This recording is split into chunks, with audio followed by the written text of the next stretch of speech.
We still may need a little bit for Socrata, depending on how long we need to keep the open budget portal, maybe through the next budget cycle. But it would still give us a net overall savings of $40,000 to $60,000 annual. So in summary, we'd like to do a consolidation of the two software products and drive the focused training and skill sets to GIS. We want the Esri mapping for everyone tools plus unlimited licensing for all of our city users to reduce the barriers of use within the city. And then we would also get a net savings in annual cost. And any questions? Great, thank you very much. Questions, council? Ms. Combs. Thank you. Is anyone from ESRI here? No. They're in New York? Could you use the microphone? They're not local? They're in New York? They're in Redlands. Thank you. I wasn't sure whether you indicated if Esri's ability to, is it comparable to the open budget that Socrata offers? There's a portal that we would use to transfer our information from the open data portal into this portal. Okay. And as far as public facing and it would be access, it would be totally, yes, exactly what we have now. Okay. Yeah. Great. Any other questions? I have no cards on this one. Mr. Oliveris. Thank you, Mayor. I'll move a resolution of the Council of the City of Santa Rosa waiving competitive bidding pursuant to Section 3-08.100D of the Santa Rosa City Code and approving an enterprise agreement with Environmental Systems Research Institute Incorporated for GIS software and waive further reading of the text. Second. Your votes? And that has 6 ayes. Thank you again. Before we move on to 14.3, I know this was announced earlier, but just in case anybody has come in late, the public hearing on Emerald Isle will not be held tonight. That is continued to a date to be determined. Mr. McGlynn, 14.3. Item 14.3, report City of Santa Rosa revenue ballot measures for affordable housing and general city services. Alan Alton, Deputy Director of Finance, presenting.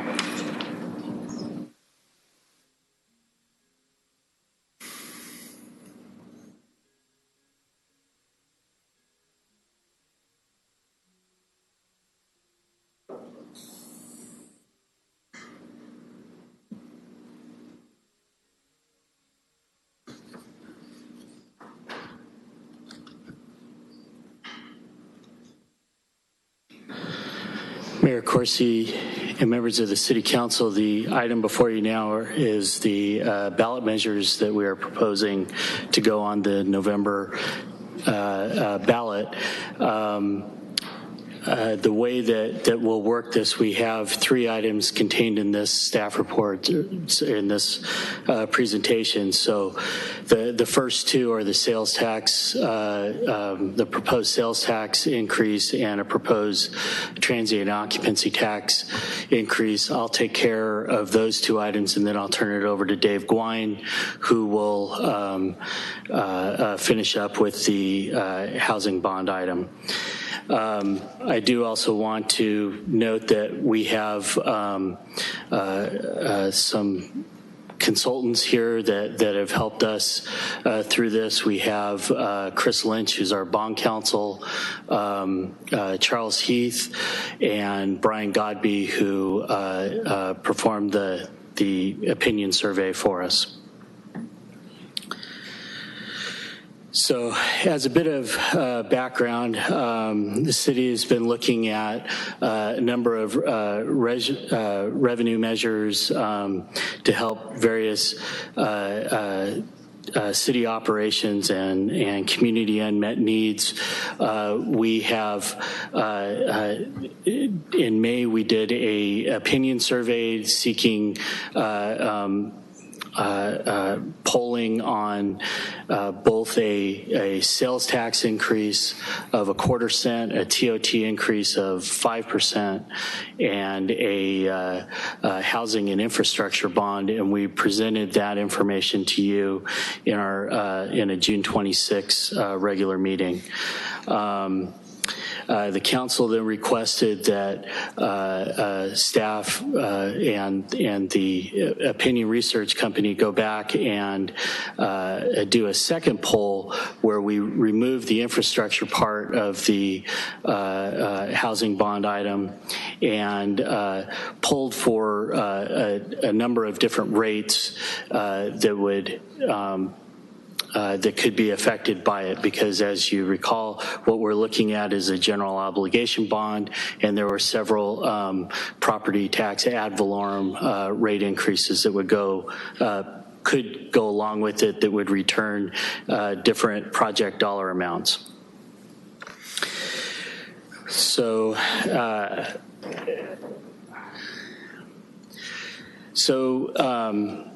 the context for us looking at the general fund revenue measures is that, as you know, we currently have a structural deficit in the general fund. We adopted our fiscal year 18-19 budget with an approximately $14.9 million deficit. That deficit is ongoing through the 10 years of our forecast. So as we look at items or things that will help us close the gap within that deficit, revenue and expenditure reductions are both needed in order to move forward. So we looked at a sales tax increase and, like I said, the TOT increase. So currently what we have is our sales tax rate is 8.625%. We have two add-ons that make up part of that. One is Measure O, which is a special tax for public safety and violence prevention services. And then the second one is what we call Measure N. This was a general 1/4 cent sales tax add-on. This was originally approved by the voters in 2010, and then it was extended by the voters in 2016.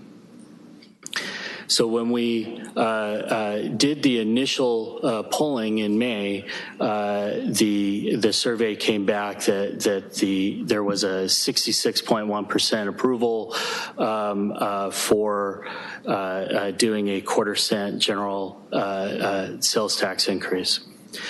So we have rates that throughout Sonoma County, this comparable sales tax rates. I do want to point out that the one for Sebastopol is incorrect. Theirs is 8.875%. So where we are right now at 8.625 is the same as Healdsburg and Rohnert Park and Sonoma. The others are at 8.125%, with the exception of Cotati, which is at 9.125%. So we propose to increase the sales tax by 1/4%, and that would bring our total rate up to 8.875%. So we would be equal with Sebastopol. It is a 6-year measure that's being proposed, so it is of a finite period and would go away unless extended by the voters at March 31st of 2025. So being a general tax increase, this money would go into the general fund and would be used for general purposes. So that could be used really for anything. It will help fund all city programs, especially those as we look to rebuild and recover from the fires, but also just provide essential city services that are in the Parks Department and out in street repairs and those things. And it would provide approximately $9 million annually of additional revenue to the general fund, again, during that period. So moving on from that, unless there are any questions, the transient occupancy tax. Let's just check, Alan. Yeah, please. sure. Any questions at this point? All right. Oops, Mr. Schwedhelm. Thank you, Alan. On slide 3, you mentioned Measure O and Measure N. When do each of those expire? Right. So Measure O expires in 2025, so March 31st, 2025, and Measure N expires on March 31st of 2027. Thank you. Any other questions? Go ahead and proceed, Alan. Sure. So transient occupancy tax increase. So this is, and it was mentioned in our earlier item, but this is a rate that's charged to guests of hotels and motels and short-term rental areas. Our current base TOT rate is 9%, and we generated, for 18-19, we're estimating about $5.3 million of revenue to the general fund. The current amount, or the current 9% rate, was set in 1994. It went into effect in January 1st of 94. And this was also included in the May opinion survey, and that had a 65% favorable approval, but that was actually to increase it 5%. Since then, we felt that from a base DOT standpoint, we should maybe go more toward the middle of the pack instead of the front of the pack. So we went with a 3% increase, which would bring us to 12%. And this chart shows you about where that would line up. Now, when you include the BIAs, our current rate plus our 2 BIAs is at 14%.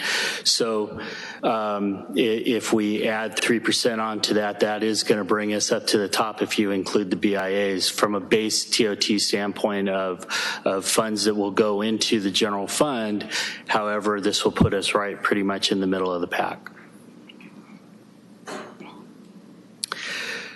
So again, we are proposing to go from 9% to 12%. The estimated revenue that would come in from this would be about $1.5 million.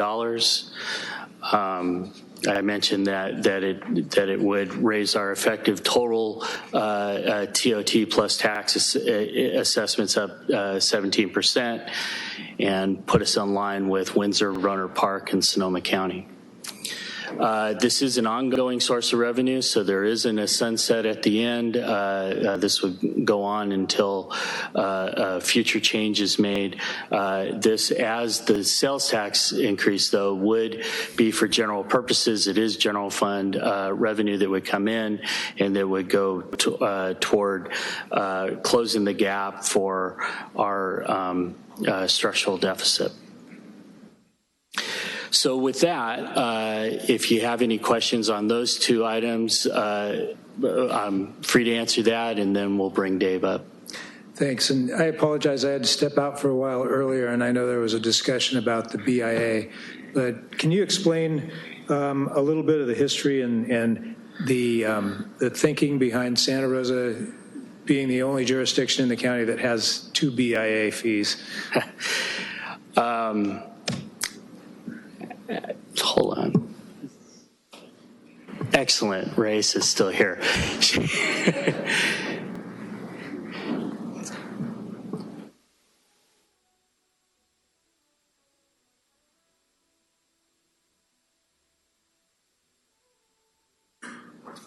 All right, admittedly, I heard there's a question about BIA, but I didn't hear what the question is. I asked for a little bit of history of why and an explanation of why we're the only jurisdiction with 2 BIA fees. Okay, so the Sonoma County Tourism BIA pre-existed, came before the 2010 Santa Rosa BIA. So we had already agreed to participate as a city in the Sonoma County BIA. I don't recall off the top of my head when that one came into existence.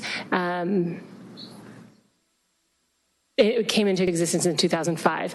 In 2010, we pursued, or the hotels asked us to pursue the local assessment, the Santa Rosa TBIA, in response to the reduction of support that we gave to the Visit Santa Rosa program through our general fund. So they decided to self-assess, and at that time, that was the best answer we had to be able to keep our Welcome Center and visitor programs. And that was again in 2010. And is there no overlap between these two? There's coordination, but no, the funds are completely separate. The markets that they both go after are coordinated and separate so that we have a broader reach. All right. I may have more questions about that later on. Thank you. Any other questions on this? Ms. Combs. Following up on that, can you clarify for me, if we were to make a change in the 2% Sonoma County TBIA, would it be, she may or may not need, does that require voter approval to reduce or change how we use the 2% Sonoma County TBIA? Well, I can say that we either participate or do not participate, but we do not have a say on how Sonoma County Tourism uses those funds. I guess I'm asking, in order to keep our total tax assessment the same, if we were to make a change in the 2%, would we need to do that through a ballot measure? Not through a ballot measure, no. Thank you. I'm not saying I'm going to do that. I'm just asking. Thank you. Any other questions on this? All right, back to Mr. Alton. Or actually, you're switching with Mr. Gwine.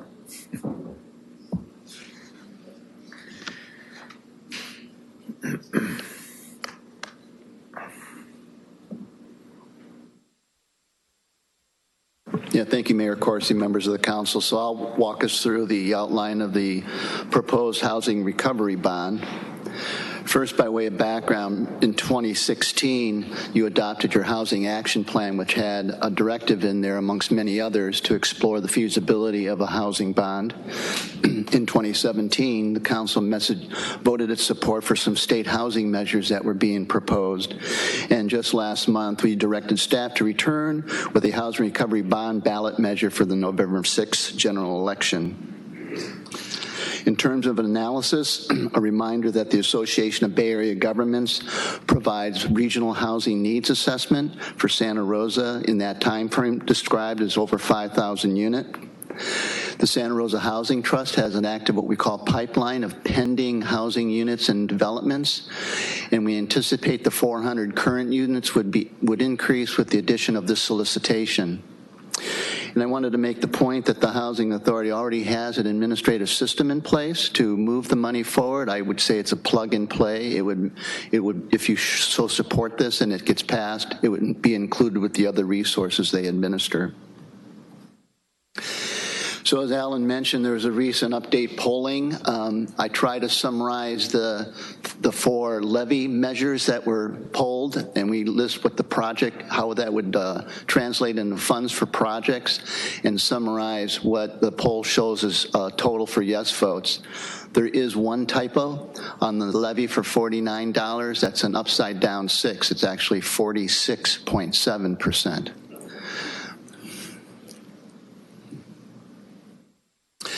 In terms of expenditures, it would be used for acquisition, rehab, preservation, or construction of affordable housing developments. It could become in the form of loans and grants. Certainly the Housing Authority recommends low-interest loans for those purposes. And for the cost to administer the program, it would be city staff performing the work necessary and incidental to the bond projects. Proposed priorities for the bond would be to provide financial assistance to those who lost their homes in the disaster, down payment assistance for first-time home buyers. It could be used to preserve affordable housing that has expiring covenants. It would provide housing for households at or below 80% of the area median income, so working families, senior, veterans, etc. And of course, it would be a resource to provide permanent supportive housing to serve homeless populations. The attachment to your staff report has been developed by a group that's been working on this bond for some time, the proposed public benefit goals. And I admit that as staff, this is a conversation that's still occurring in the community, but as the date of publication, the idea was that for developments that sponsored 8 units or more, it would require prevailing wage and a solicitation of union apprentices and journeymen at 30% of the construction work offered. The trade solicitation would be prioritized in bidding as a good faith effort, but if it could not be met, there would be no delay in construction. There's a preference for LEED certified developments, climate smart, net zero all electric construction standards, and if the other financing that comes in to support that particular development, if it conflicts with these policies, a waiver would be sought. Here's how the proposed split in the funding. 75% of the bond revenue would serve folks at or below 80% of the area median income. That is $78,550 for a family of 4. So it contemplates rental housing, permanent supportive housing, manufactured home, and accessory dwelling units. And then 25% of the bond revenue could serve households up to 120% of area median income, shown there at $100,900. That would be for home ownership, low interest financing for rebuilding, down payment assistance. It could be for manufactured home repair or replacement. The resolution contemplates an oversight committee. That was when it was considered for countywide. It is up to the council's discretion if you think your oversight, that of the Housing Authority, the audits of the Housing Authority, and the audits of the city would provide enough oversight and assurance for the voters. But I do point out that your bond language and resolution currently calls for an oversight committee. Funding with affordable housing via Santa Rosa Housing Trust, I mentioned that. We anticipate it would be what we see in our past. It would lever between 3 and 4 times the amount of resources from federal, state, and private capital.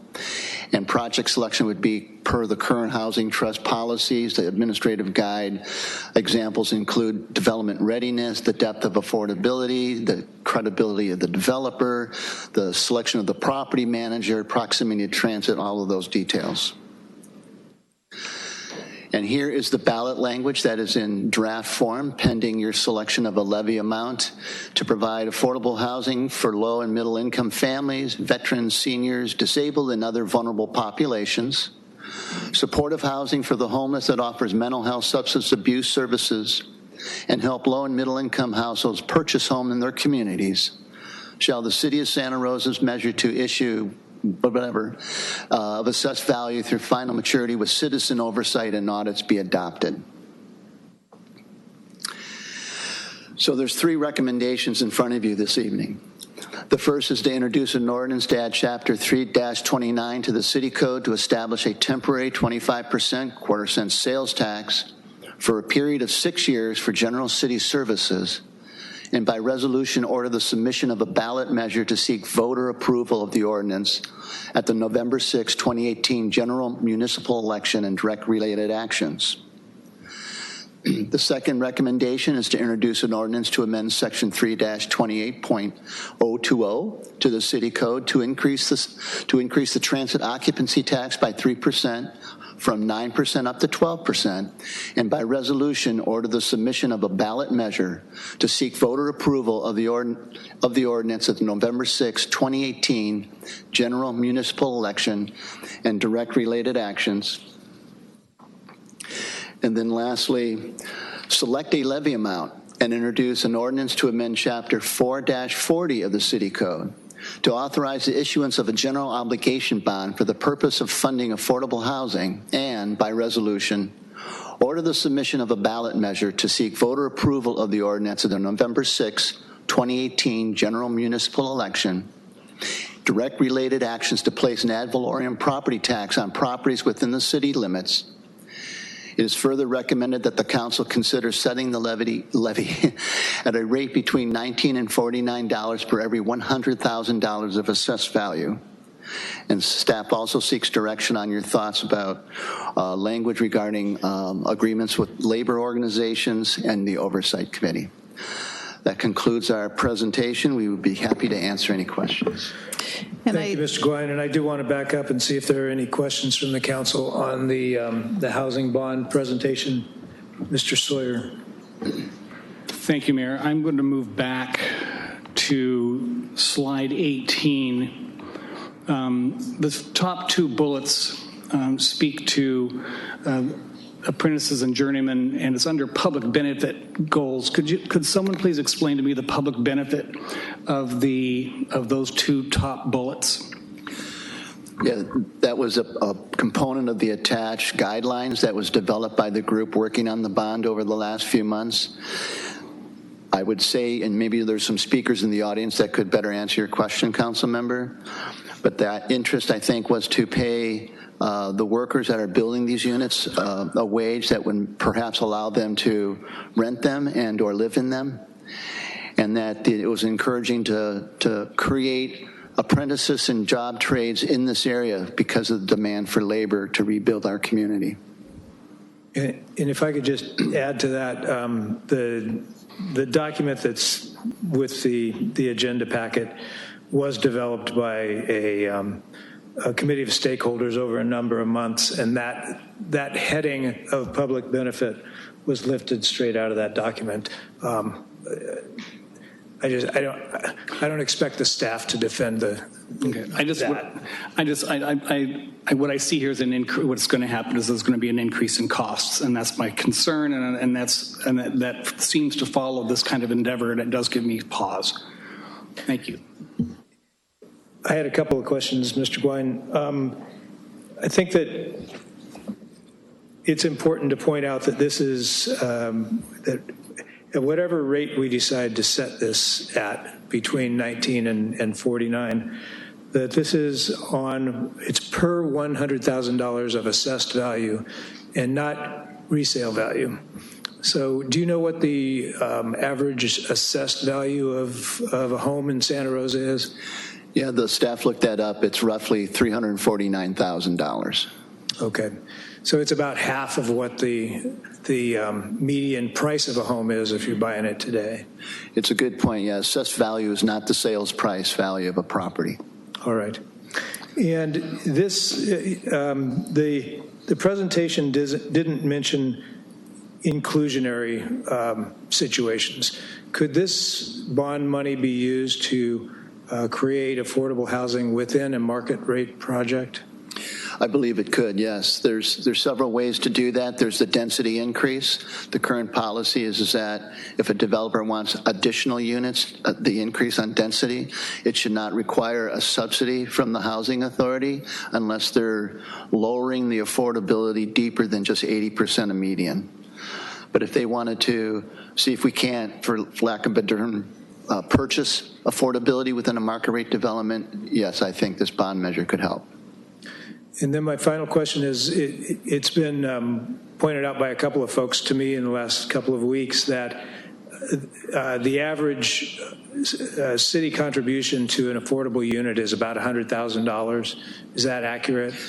Yeah, we see a range of between $100,000 to $130,000 because costs are going up. Okay. But typically, it's about a quarter to a third of the cost. It comes from local match. All right. So we're obviously expecting that this money will generate other money to create affordable housing. Correct. And if that $100,000 figure stayed true, $100 million of bond money would create about 1,000 units. Is that math correct? That's correct. The way affordable housing is financed is you first have to have a willing developer property, but also local match, because then you can proceed to pursue tax credits, project-based bonding, state grants, et cetera. All right. Thank you. Mr. Rogers. Thank you, Mr. Mayor. So actually, since we made a determination a couple of weeks ago related to dropping infrastructure from the bond conversation, I've had a number of folks reach out to me concerned about both promises that have been made by the city in the past over addressing infrastructure, as well as the updated polling showing that when we pulled infrastructure out of it, that the polling actually dropped from being close to passing to not being so close to passing. Can you talk a little bit about if there have been conversations in the past about infrastructure, how those might have played into this conversation, and in particular, how infrastructure costs could still be still help projects move forward? I understand your question. I don't know if I'm the best one to respond to that. The polling? So polling question? I'm actually not sure I understand the question. So I'm trying to, we can talk about what, I would say the pollsters here can talk about the variation between the two polling numbers. I would still say that it probably begs more questions than it answers. I'm not sure how to answer something that is about some, unless there's a specific reference point to some infrastructure promise, I'm not sure how to answer that particular question. There's been no promise made. We try to deal with our infrastructure issues, and as council has seen, there's some challenges facing infrastructure. But, the measure was simply a question. As we stated back on June 26th, it was being done at that point because it looked like the county there was going to be a county-wide initiative, and if timing had been different, we probably would have asked a different question, which I believe led council to ask a more focused question around housing only. So I can't answer the promise question because I'm not sure I understand it. But if you want a polling response, we can bring the pollster up and they can talk about it. How about I will listen to the public comment and ask that the public weigh in on whether infrastructure is a vital component of trying to get this passed, and then ask my colleagues to consider whether or not we want to continue with that direction of just doing the affordable housing without the infrastructure component to it. Understood. Mr. Swedhelm. Thank you, Mr. Mayor. Dave, going to slide 19, the 75% bond revenue. One of the categories there that I think is our biggest need of this community is permanent supportive housing. I also realize on our housing action plan, we have SROs as one of them. And to date, we have not developed any SROs. Is that correct? That's correct. So what would your thoughts be about how would we incentivize within the framework that's being proposed here so that a developer actually would create some permanent supportive housing, which, again, in my opinion, is our greatest need in this community? I would recommend that as we develop the criteria for the Notice of Funding Availability, NOFA, that we assign a point system so that an application would score higher if the developer were providing those units. And would that be sometime after this, if it goes to the voters, after it passes? When is the NOFA developed? Oh, yeah. First would have to be passed by the voters, resources received, agreement on the guidelines by which we administer the program. So any of those NOFAs would come back to the council at the time? It is your call. If this is going through the Housing Authority, you could provide the direction to them as well. Great. Thank you. Ms. Combs. Thank you. I'm eager to hear what the public has to say on this, but before we go forward, we have in front of us an option A with whereases and an option B with whereases. Can you clarify the difference between the option A and the option B? I think before the public comments, they should know what we have in front of us to ask those questions about. I'm happy to explain the presence of those two options. This is a result of state law. It all has to do with the way the ballot language is written. And there was a recent state law that required certain components be in the ballot language that makes the language a little bit awkward.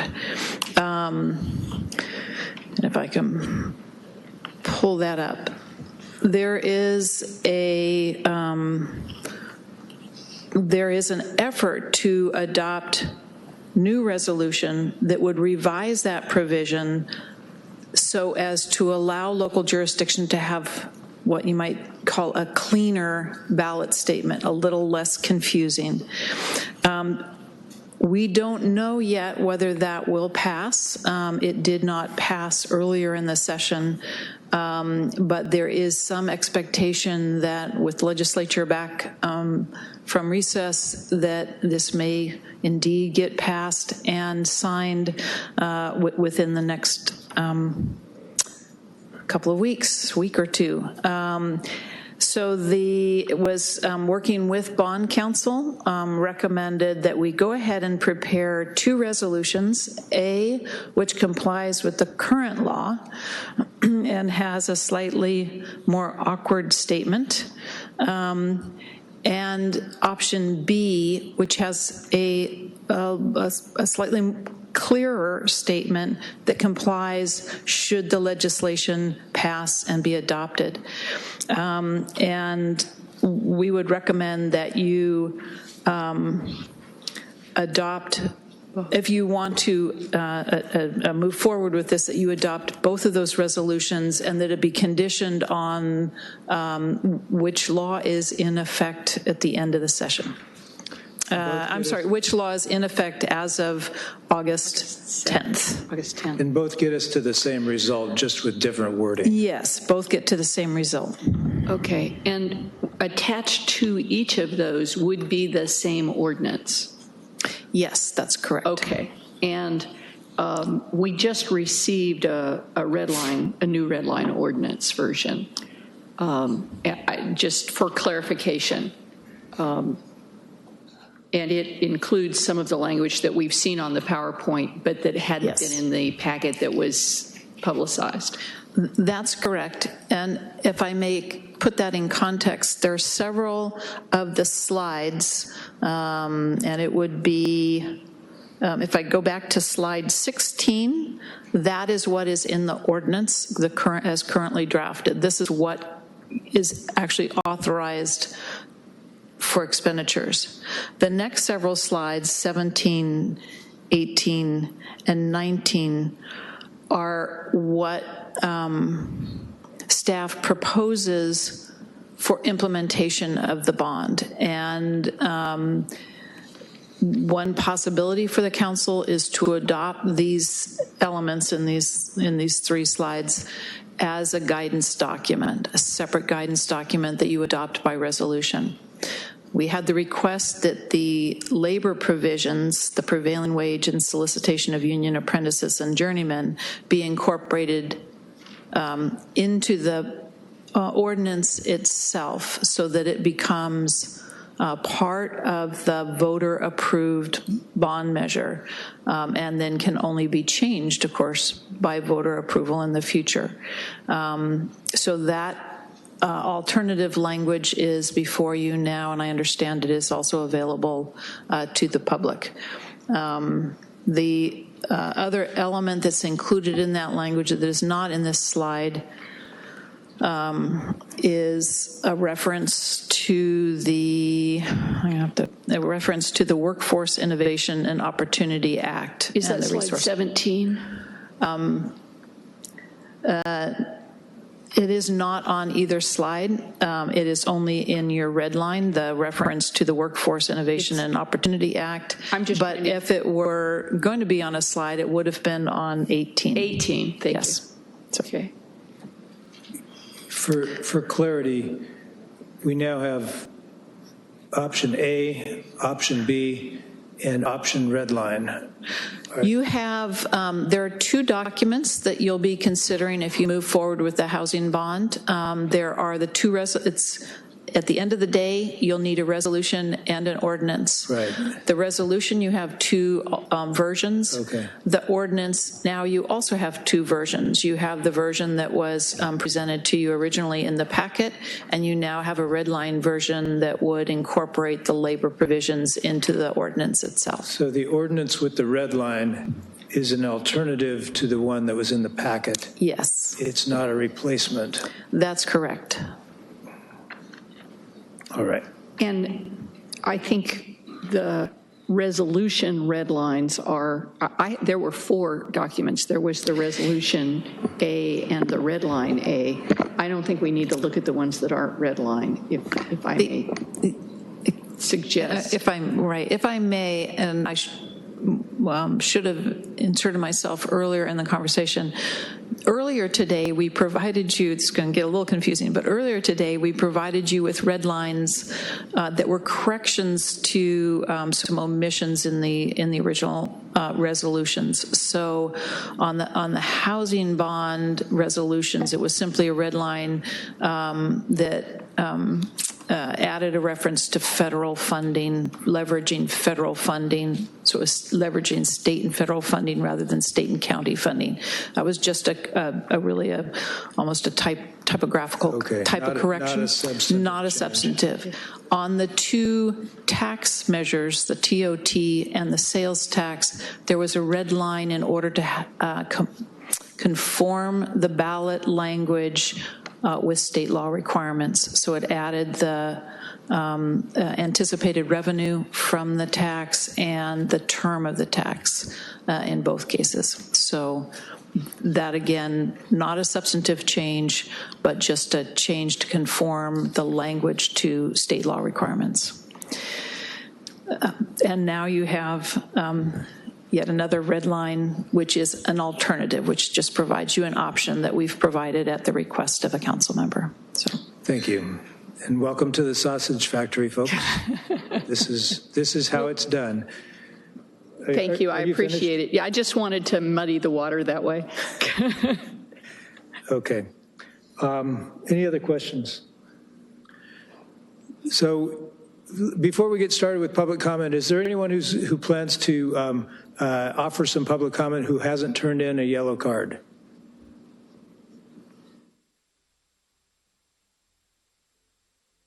Okay, so I've got 25 cards here, which is about 75 minutes if everybody goes without any pause in between.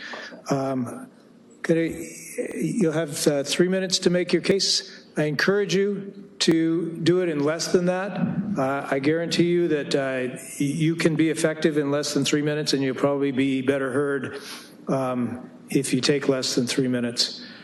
Also, as you begin your public comment, please let us know if you're talking to the Transient Occupancy Tax, the sales tax, the housing bond, or more than one of those. We'll start with Charles Metz, followed by Peter Rumble. Sorry? All right, Peter Rumble, followed by Chris Grable. Good evening, council members. Peter Rumble, Santa Rosa Metro Chamber. I am speaking to all 3 of the proposed revenue measures, all options therein. I do want to say that our advocacy council hasn't formally considered any of these options yet, waiting to see what your council decides to move forward. So we have had some conversations at our executive committee as well as our board level. And so I just want to frame the comments that they're not an official endorsement or opposition to any, but general advice from our perspective as an organization. And that is to pick a priority. If housing is our greatest priority and your greatest priority as a council, I think that you are well served by moving forward on that priority. Now, again, that is notwithstanding the specific considerations within a bond if you decide to move forward, and we'll need to consider all of those before we can make a formal decision on how to weigh in. But we really do encourage you to move forward with a priority, or not move forward with any measure for that matter if you can't agree. Regarding the TOT in particular, please do proceed with caution and deliberation, looking at all of the various components of taxes. And we heard earlier about the great economic engine that is tourism. You saw the data, and as we look at that cumulatively, we want to be sure that we're not sort of cooking the golden goose, so to speak. And we also want to make sure that we consider what business comes in through our hotels, and it might not necessarily affect tourism to a significant degree, but it could very well impact the large business that comes in through conventions, as well as our large employers who book hundreds of rooms at a time. So any increase is a significant increase in that. So please do consider the cumulative impact, even if you move forward with a very modest increase. So thank you very much. Thank you. Chris Grable, followed by Scott Wagner. Hi, my name is Chris Grable. I'm co-chair of the campaign for the Santa Rosa Housing Recovery Bond. I just wanted to thank every member of the council for giving such attention and depth to this matter and housing specifically over the last year. I know how difficult it has been, and I can't imagine what it's been like to be in your shoes. My first point would be the heart of our mutual endeavor that we've put hundreds of hours into collectively, bringing together every possible group and constituency and stakeholder in the city. The heart of the endeavor really is recovery, and I would like to see that in the ballot statement. I don't see it in the ballot statement. It is significant, given that our poll in February was a 73% positive yes, based on the poll that we did with EMC. That was very, very well done poll. It's not a trifling matter. This is about recovery, and that is really the heart of the mutual endeavor. So I want to make sure that's in there. I can't emphasize enough what a good investment this would be for our city. It comes out to about $2 or $3 a week for your average homeowner. And for that input, the investment I think would be huge for housing, our workforce, our teachers, our homeless, and it would really show proactive engagement with this issue. We're all in it together. We can all help a little bit and see some serious gains. The housing bond is not the only tool to do this, but it is one that is really, really significant and would help quite a bit, especially with the matches that are actually upwards of 9 times in the case of Santa Clara. So if you take that 125 to 160 million in the $29 to $39 range of that $2 to $3 a week, that actually multiplies, closer to $1 billion in some cases. So really take that to heart. It's a significant investment. It's necessary. There are a lot of folks involved in building housing right now, and there's a lot of different ways to get housing built. It would just be so critically important for us to have this tool at our disposal to be able to build that many more units for people who are in such need, inclusionary, for homeless folks, for our workforce. It really is a critical moment, and we've been fearful of what is to come, and we're all losing a lot of friends and family and folks we know to economic displacement, specifically related to housing. And it would just be so nice to have something to look forward to, something that shows we're taking action, that we have a future that we can really look to for opportunity for all and housing for all. So thank you to the entire council. Thank you. Scott Wagner, followed by Tiffany Wong. Scott, Tiffany. And Tiffany will be followed by Bryce Dow Williamson.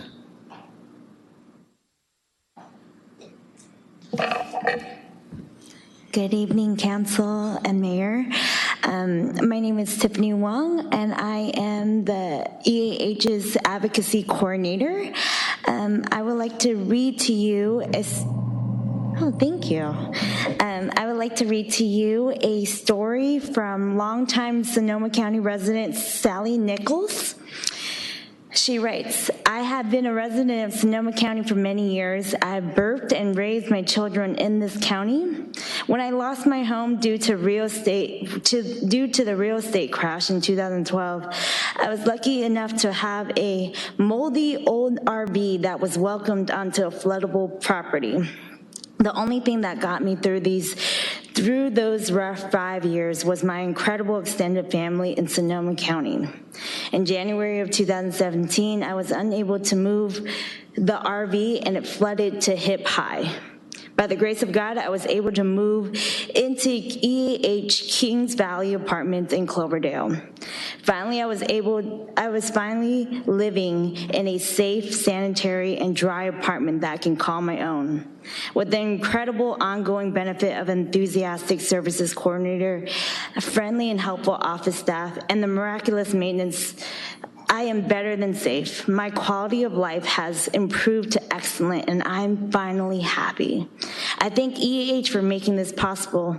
Affordable housing is nearly impossible to find in Sonoma County.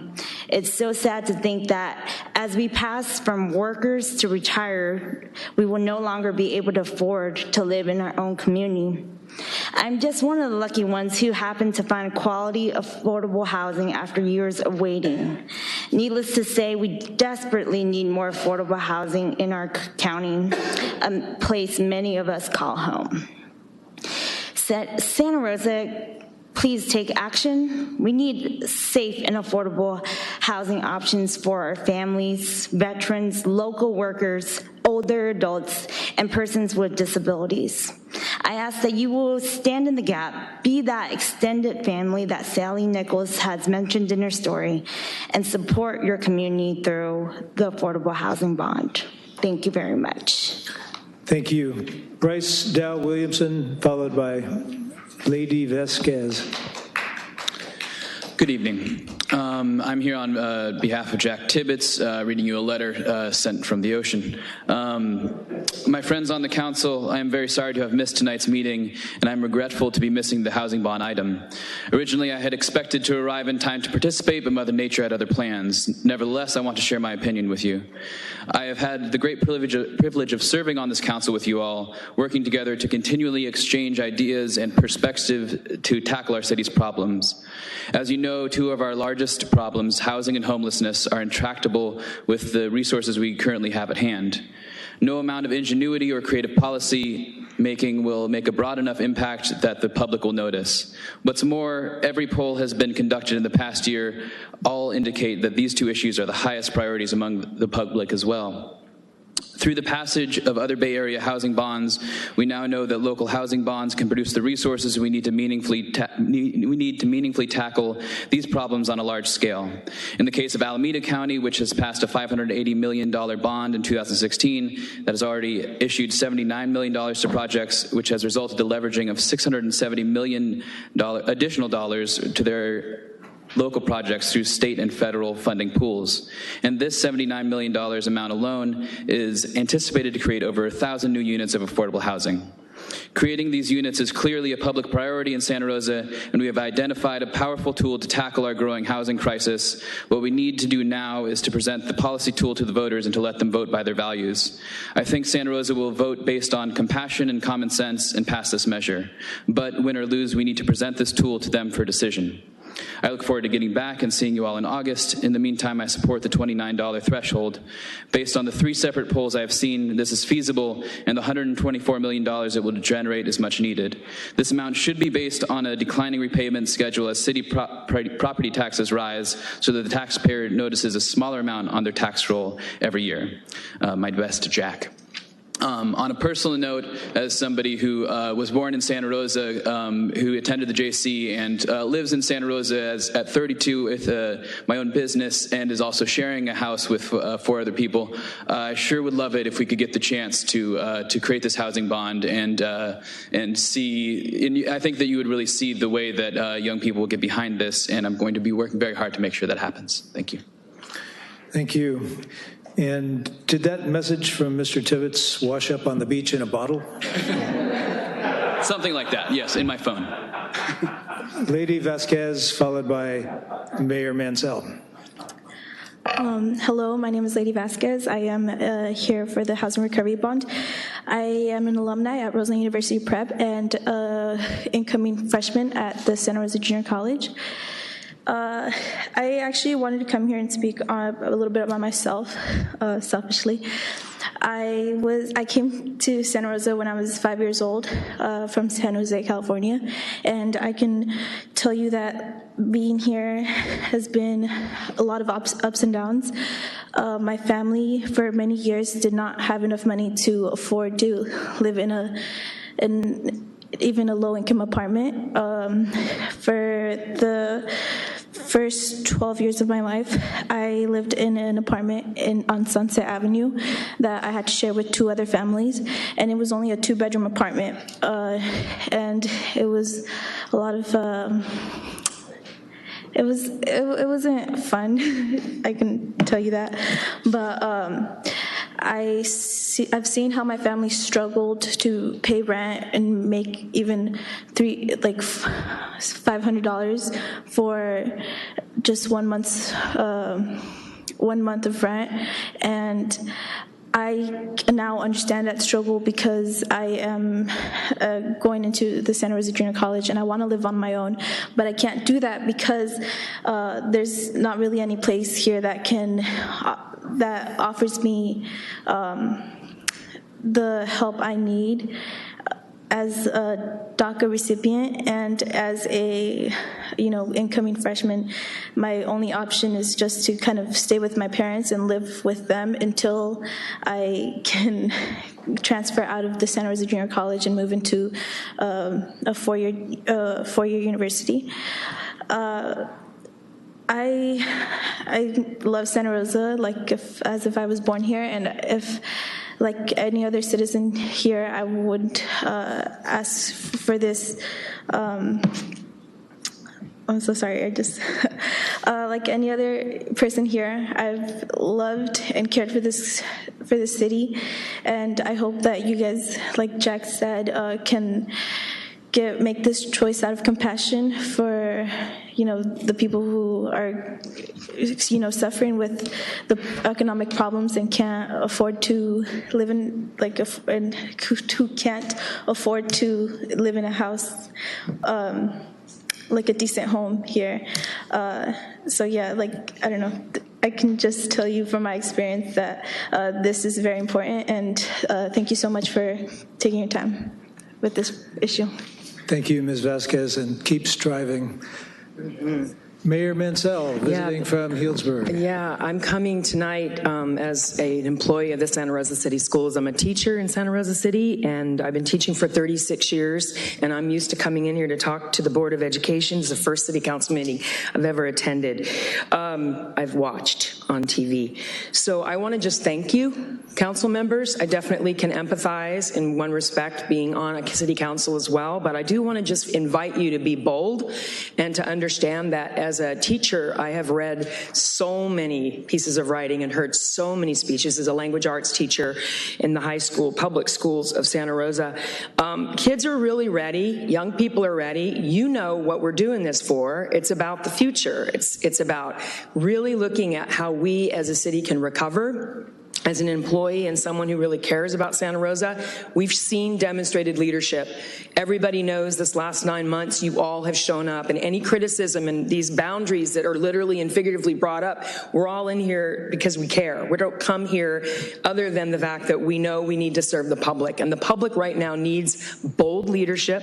It needs to deal with recovery, and I think words do matter, language does matter. I would echo the term recovery would help this as a focus focus when people look at ballot. I do believe in education. It's been my vocation, and I do think our voters in Santa Rosa City, and I think the county actually could have pulled this off. If you educate people with everything we've been through, emotionally, spiritually, psychologically, there's so many levels that we can improve on right now, and this housing issue is not anything but the front burner. And I hope that tonight you can adopt and really come together and be the leaders that you've already been. I've looked to you many times after the fires and even before, some of you, and I really want to just echo that this is the time now, and we need to be bold, and our citizens are willing to help, and landowners can be asked. Parents, teachers, we're always asking, and we can ask, and that's what we're asking you to do, is give the voters a chance to be asked with good education to support something that's absolutely at the front burner right now. So I just want to thank you so much. And remember, gratitude is definitely out here. We appreciate what you're doing, and the people that are advocating for housing really value what you're going to do tonight, which is do the right thing, trust your populace, and know that education is the foundation, and the future of our city is based on this decision tonight. So thank you for helping, and definitely for listening to so many people tonight. Thank you, and I appreciate being here. Thank you, Mayor. Joe Holcomb, followed by Jacqueline Ortiz.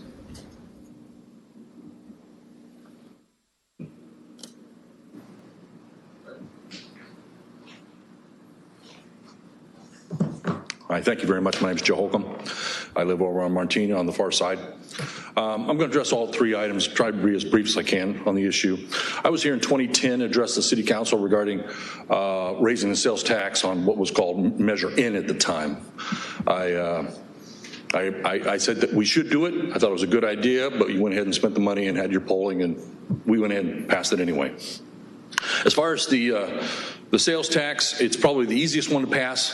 And if you're going to have money for the revenue for the city, I suggest you look at exactly how much revenue you need, because a quarter cent may not cut it. You may need more than that. So if you're going to ask for money, get what you need. Don't come back to us again. We're tired of seeing this stuff. Next item, the occupancy tax. I think most of us don't care because we don't rent hotels, so it's not going to hurt us. But that's $5.3 million that's going to come out of those visitors that was going to get spent in the economy, not going to get spent. It's also inflationary. So as it goes up, everything else goes up. Keep that in mind. Same with the sales tax. As far as the bond goes, the housing bond, I'm a little bit split because I'm a homeowner. I also have a granny unit in the back that I rent out. I just handed my granny unit a letter that says, your rent's going up. It's going up because water's going up. It's going up because recology's on, garbage is going up. Now you're going to add more taxes. Have you guys looked at our bonds? It never ends. Our taxes are going up. It never ends. This is inflationary. And guess what? We pass it through. So now renters are going to be looking at a pass-through of all these taxes. And we're going to be giving money away so that people can buy new affordable homes. That's wonderful. That's great. I understand the emotion involved. But let's be realistic. Homes are $700,000 now. How much money are you going to give away to help them buy a home? $100,000? $200,000? That's a drop in the bucket. When does it end? How much more money are we going to get into debt on? And I just say this. I might vote yes on a sales tax. I might vote yes on the occupancy tax. I might vote yes on the bond. Right now, it's a no on all three. And I think you understand how inflationary these things are, and we're dealing with a time where it's all shifting underneath us. And these forces are coming down on us from the top, the federal government, the state government, the global world. This economic world is greater than just this little city. So I hope you understand that we just have a small part to play. And if you want to, tax us up again, you're going to see a pass-through. And that pass-through is going to suck money out of the rest of the economy. Have a nice day. Thank you. Thank you, Mr. Holcomb. Jacqueline Ortiz, followed by Vicki McCammon. Hi, my name is Jacqueline Ortiz. I'm a senior at Rosa University Prep. I I've lived in Santa Rosa my whole life. When I was living with my dad before he left us, we have always had trouble with money. When he left us, we were left homeless. So,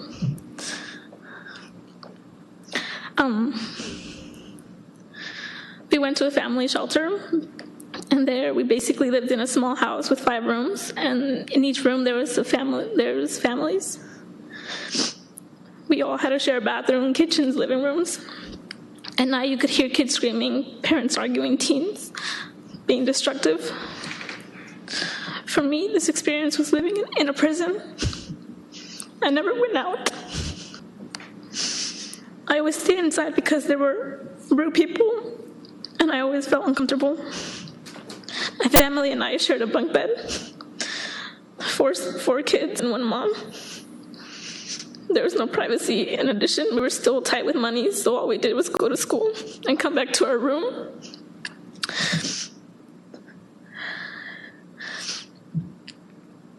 No family member could visit, and we were always crammed and always stayed inside our room. In these types of situations, you don't know who you're living with, so you have to be safe as possible and aware of all times, because anything can happen at any moment. Living where I am now, which is low-income housing, it opened so many opportunities that I never had, not only for me, but for my mom and my siblings.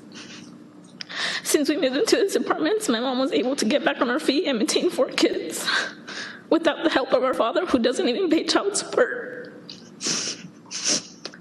Living in low-income housing has allowed my mom to give us everything we need, from feeling safe to being able to get us school materials.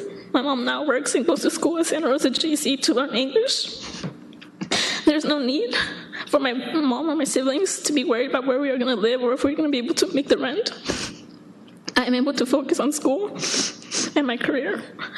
I go to high school, and in the summer I've gone to nursing classes, preparing me for my career. These types of apartments allow people like me and my mom to be able to advance in our careers and live a better life than we have ever lived before.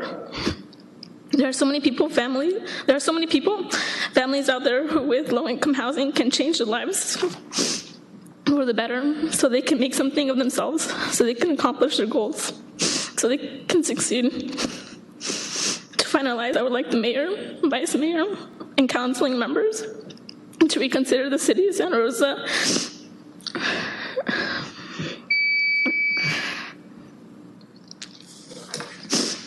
revenue ballot measures for affordable housing and general city services.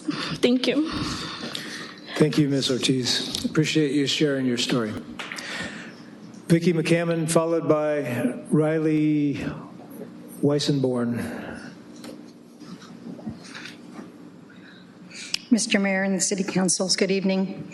My name is Vicki McCammon, and I'm here to speak to you about the Affordable Housing Bond Measure. I'm a recipient of the Self-Help Sweat Equity Program offered by Burbank Housing. In the late 90s, I was a single mom with 2 kids. When my daughter turned 18, she went to school to JC. I had already gone back to school. Somehow this qualified us for the low-income housing that we were receiving, and we had to leave. I moved to another apartment complex on Hohen. My son went to go stay with his dad, and my daughter moved in with her future husband. Shortly thereafter, I was laid off my job, and I was denied unemployment and had to use my retirement fund to live until I found another job, which I did. I soon graduated from college with my associate's degree in accounting, and I found out about the opportunity of the Self-Help Sweat Equity Program offered through Burbank Housing. I applied for the program, but did not quite make enough money, so I got a part-time job at Kmart and worked in the evenings, so I did qualify for the self-help program. In 2001, 500 families applied for the Self-Help Sweat Equity Ownership Program at Bellevue Ranch in Santa Rosa, near Hearn and Stony Point. 54 of us were ecstatic winners when we spent the next year putting 30 hours a week into building the home that we would soon own. 6 months in, I wondered if it was worth standing out in the middle of the rain building a house. The answer was yeah, it was definitely worth it. Today I call my home the house that Vicki and her kids built. Now I have a sense of security and stability. I'm sure there's a lot more people in Santa Rosa just like me that could benefit from the opportunities like this. There is no other way that I was going to be able to afford a house in Sonoma County. It wasn't in the program. The door wasn't going to open for me. I grew up in this county. I'm a product of the Santa Rosa City Schools. I would have had to have left my hometown and, most importantly, my friends and family. Programs like this are a good opportunity for other people like me, and I hope you take a good look at my story as you consider the measure ballot. Thank you. Thank you, Ms. McCammon. Riley Weissenborn, followed by Eric Frazier. Good evening, council members. Mayor Corsi, thank you for pronouncing my last name correctly. I'm Riley Weissenborn with Mid-Penn Housing. I'm a project manager working on the Roseland Village project in the Roseland neighborhood that's just been annexed last November into the city. The housing bond, if approved by the council and the city of Santa Rosa residents, would be an enormous benefit to the project project and the community, and would help provide up to 75 units of housing. I think Jackie, who just spoke about her experience and what living in a low-income unit did for her and her family, is extremely important. And I'd like to share one experience that I had with a resident who had moved into a property that we had developed last year. And she was a single mom with 2 kids, and they were living in a domestic abuse shelter for almost 6 months before she received a letter in the mail stating that she got a unit. And I was fortunate enough to be on site when she arrived and got her keys for the first time, and the look on her face is something that I'll never forget. It's just one of the many examples of why we need this housing bond approved by you and the residents. I just want to speak to one point that Councilmember Sawyer brought up, his concern about added cost to prevailing wage. Most affordable housing projects are already having to do prevailing wage with other financing and funding sources that they have already. So just wanted to add that point, that it's more likely than not going to be an added expense because it's something that we're already dealing with. Thank you very much. Appreciate it. Thank you. Eric Frazier, followed by Nadine Condon. Thank you very much, Mayor Corsi. Eric Frazier, speaking as my experience as a home sharing host. And my comments are about the TOT. I have some things to share on that. I do want you to know that overall I do support the housing bond, probably at the $29 level, including infrastructure, but obviously the housing need is incredible. But my comments are about TOT, and I want to make sure that we understand that the TOT has some defects as written, the current law that we have on the books. For instance, there's unintended consequences. The Santa Rosa TOT and BIA ordinances may have created an unfair penalty for our fellow citizens caught up in the emergency. So when they sought shelter and had to be evacuated, they were subjected to this additional tax burden and without exemption, and that's unfair, I believe. Secondly, the current TOT ordinance may be enforceable because it is too vague. So not only do we have a problem collecting all the TOT funds and BIA funds that the ordinance stipulates, including from guests of tenants who lease for 30 days or more, who have guests that stay for 30 days or less, guests of private property owners, city residents impacted by emergencies, whether they're personal emergencies or whatever, workers assigned that have to be here on a temporary basis are socked with additional taxes, this TOT and BIA taxes. In the information pack that I gave you guys, I posted the definitions in the current law. Number 3, the TOT and BIA ordinances are already used for politically divisive rhetoric that has demonized people who share their private property with guests who stay 30 days or less. Number 4, the collection of TOT BIA taxes is haphazard and subject to the prejudice that stems from a vaguely worded law. So for instance, Airbnb since 2015 has offered to collect the TOT and BIA taxes on behalf of home sharers, but the city has not signed on to that type of deal. And so that's an example of how you just sort of demonize home sharers without actually getting to the root of just collecting the tax. So number 5, anything that stands in the way of making more efficient use of our existing housing stock may be detrimental to people finding long-term housing. And so while that might be counterintuitive to some, it's actually the information that's coming forward when it comes to ADUs and JADUs that that's the case.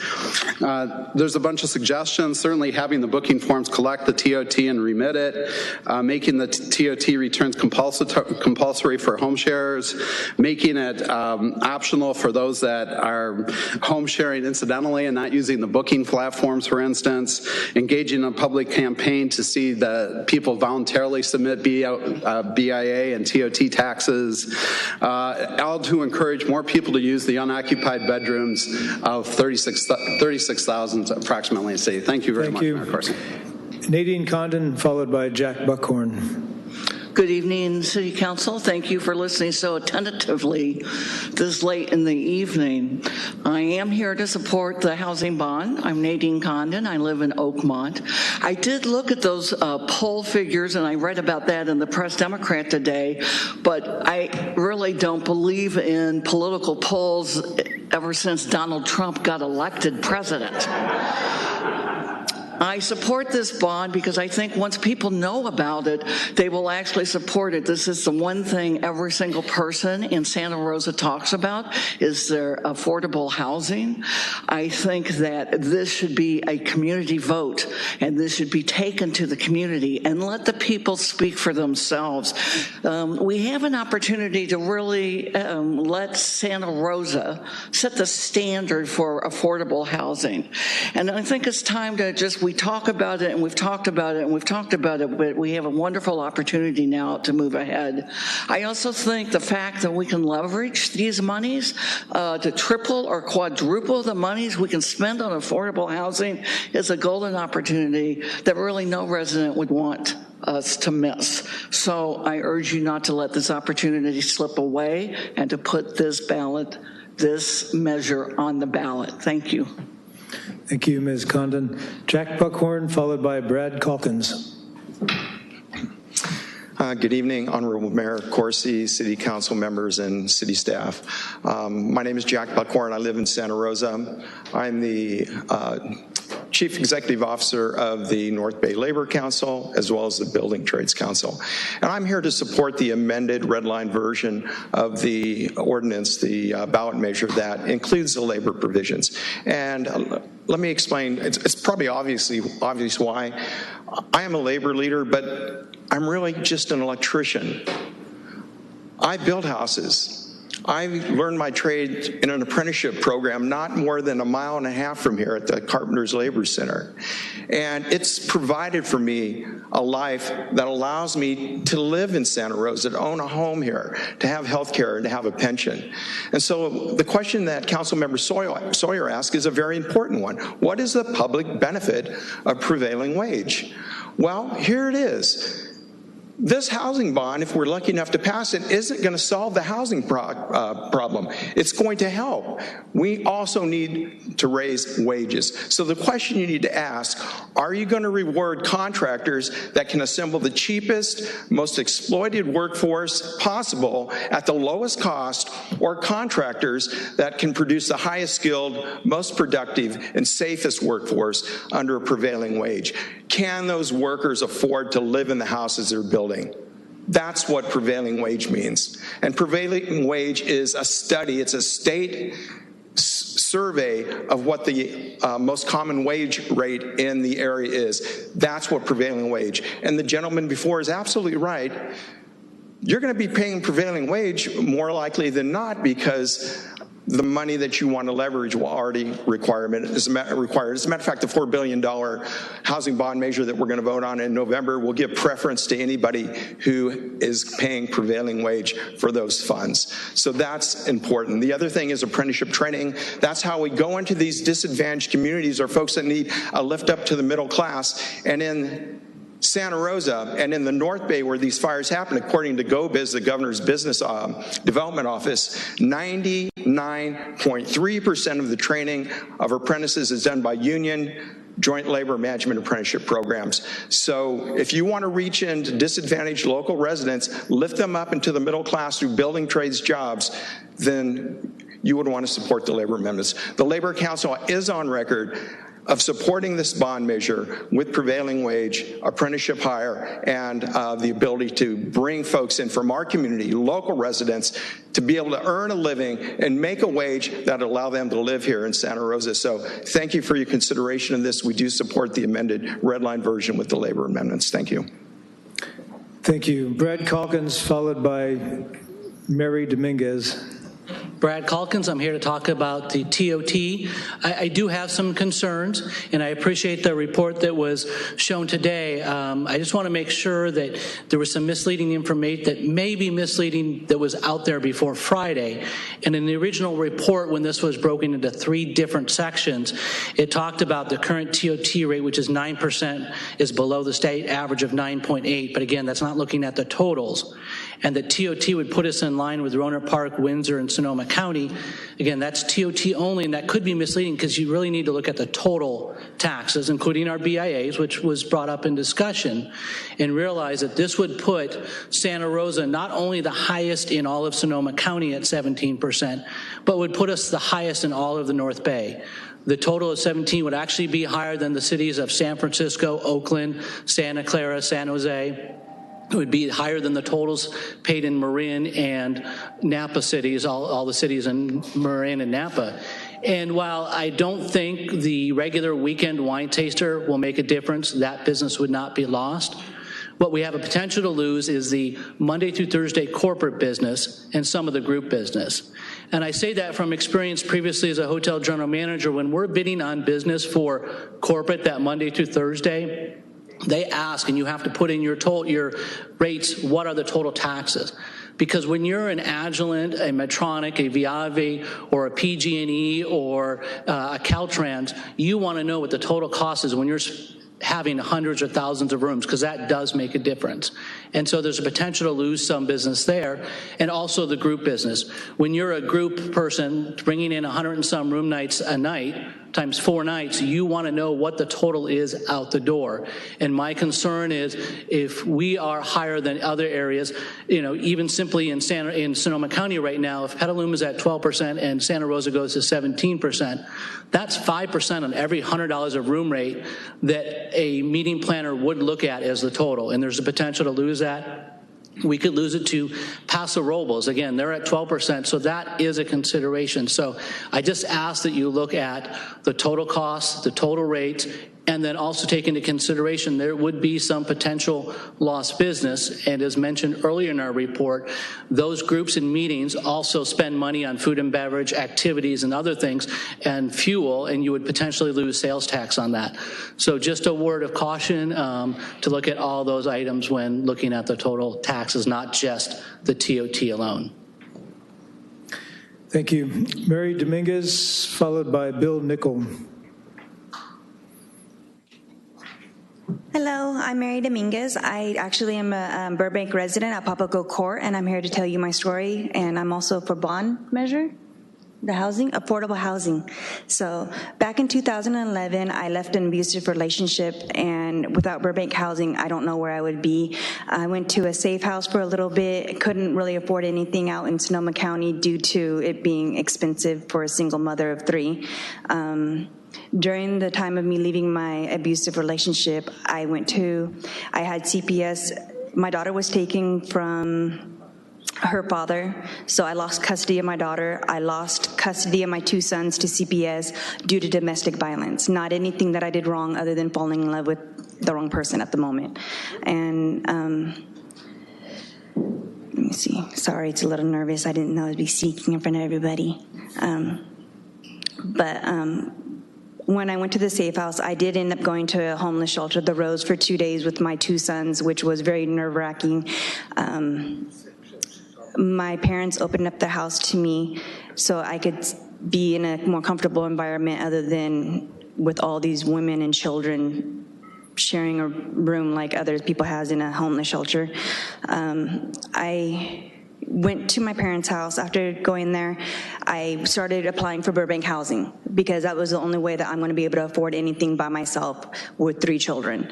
At the moment, there was, of course, only waiting lists.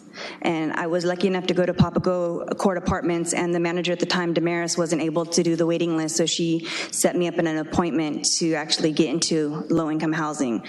And actually, I was able to get in 6 months later into the low-income housing, and my world has changed tremendously since then. I have a stable income thanks to being able to not to worry about having a shelter over my head and my children. I'm able to provide for them what they need instead of having to sit there and struggle day to day because of the affordable housing and what it's done for me. Without Burbank, like I said in the beginning, I don't know where I would be. I'm a single mother of 3 children. Without the affordable housing that I have acquired, I'd be lost. Because Sonoma County is very expensive, especially for the people like myself. I didn't choose to be in the situation I was in, but I had to get out of it. And thanks to Burbank, I actually learned a valuable lesson. Instead of dwelling on my decisions, I feel more confident and happy about my decisions. And I am here to hopefully sum up. Sorry. But yeah, thanks to affordable housing, I am where I am, and I'm very happy. My children are happy, and I am in a very strong place, thanks to Burbank. Thank you. Have a good day. Thank you, Ms. Dominguez. Bill Nickel, followed by Dorothy Battenfeld. My name is Bill Nickel, and I'm here for the second time. I was here last week. I'm here to speak for the housing for veterans, also the homeless as well. I'm very active, try to be active in everything I do. I was on the Council on Aging some 20-some odd years ago when Shirley Zane was there. I spoke before this Board of Supervisors a couple weeks ago about housing, about how I see these veterans are sleeping in restrooms. I'm very active up there at the VA clinic on Aviation Boulevard, and I get the shuttle bus into the VA hospital, and I see a lot of this homeless veterans around there, where they are locking themselves in. They're removed eventually by security of some kind. With the things I see are just terrible on the housing. I'm just here to appeal to you people to help these people. I tried to do what I can. If it wasn't for Burbank housing, I'm comfortable. I'm comfortable where I am. I've been there over 20 years. Thank God for Burbank housing. It helps me out there and everything I do. I know the VA gets a bad rap, and that's not fair either, because the VA is very good to me. They take care of me. They look after me. I'm a service-connected veteran, and I'm getting up there to the age now that they're even offering me in-house care with new rules going into care. But I'm here to speak mostly for my fellow veterans and also for the homeless. It's just a shame to see those things out there the way they are. And I hope you people can help us. Thank you very much. Thank you, Mr. Nickel. Dorothy Battenfeld, followed by Keith Woods. Yeah, hi, I'm Dorothy Battenfeld. I live in Santa Rosa, and I also represent Santa Rosa on the Santa Rosa Junior College Board of Trustees. And as you've already heard very eloquently from some of our students and students who are coming to us from Santa Rosa City Schools, The lack of affordable housing is really a significant and urgent issue for Santa Rosa Junior College, and because we're the ones that are educating a lot of the workers in our county, it also means it's urgent for our community. And so I'm really here to ask you to make the housing bond your top priority for placement on the November ballot. As you've heard, the lack of affordable housing is one of the most significant barriers to student success at SRJC. You know, we can do all that we can do to help students achieve academically, but if they're homeless, if they're working 2 and 3 jobs to pay the rent while they're trying to go to school, they're just not going to be able to be successful. So our enrollment is dropping because of that. We have students taking fewer courses. We have students not enrolling, dropping classes. This is affecting our students' ability to transfer to a 4-year school. At this point, it's taking the average student 6 years, which is way too long. It's also really affecting our career programs. One of the young women spoke about wanting to be a nurse. We need nurses. We need first responders in our community, and the JC is training them. They're full-time to do that. And if you can't afford where you're living and you're having to work, you're not going to be able to enroll in a lot of those programs. And so housing is really key to our student success. It also is affecting our staffing. We're one of the biggest employers in the county. We currently employ over 3,400 people at the JC as teachers, as administrators, as professional staff. And like Santa Rosa City Schools and other schools, we're having a really hard time retaining and recruiting staff in our community, and I'm sure you've heard that from other big employers in the county as well. So I would really urge you to support this, and again, especially now as a housing recovery, we had over 900 students.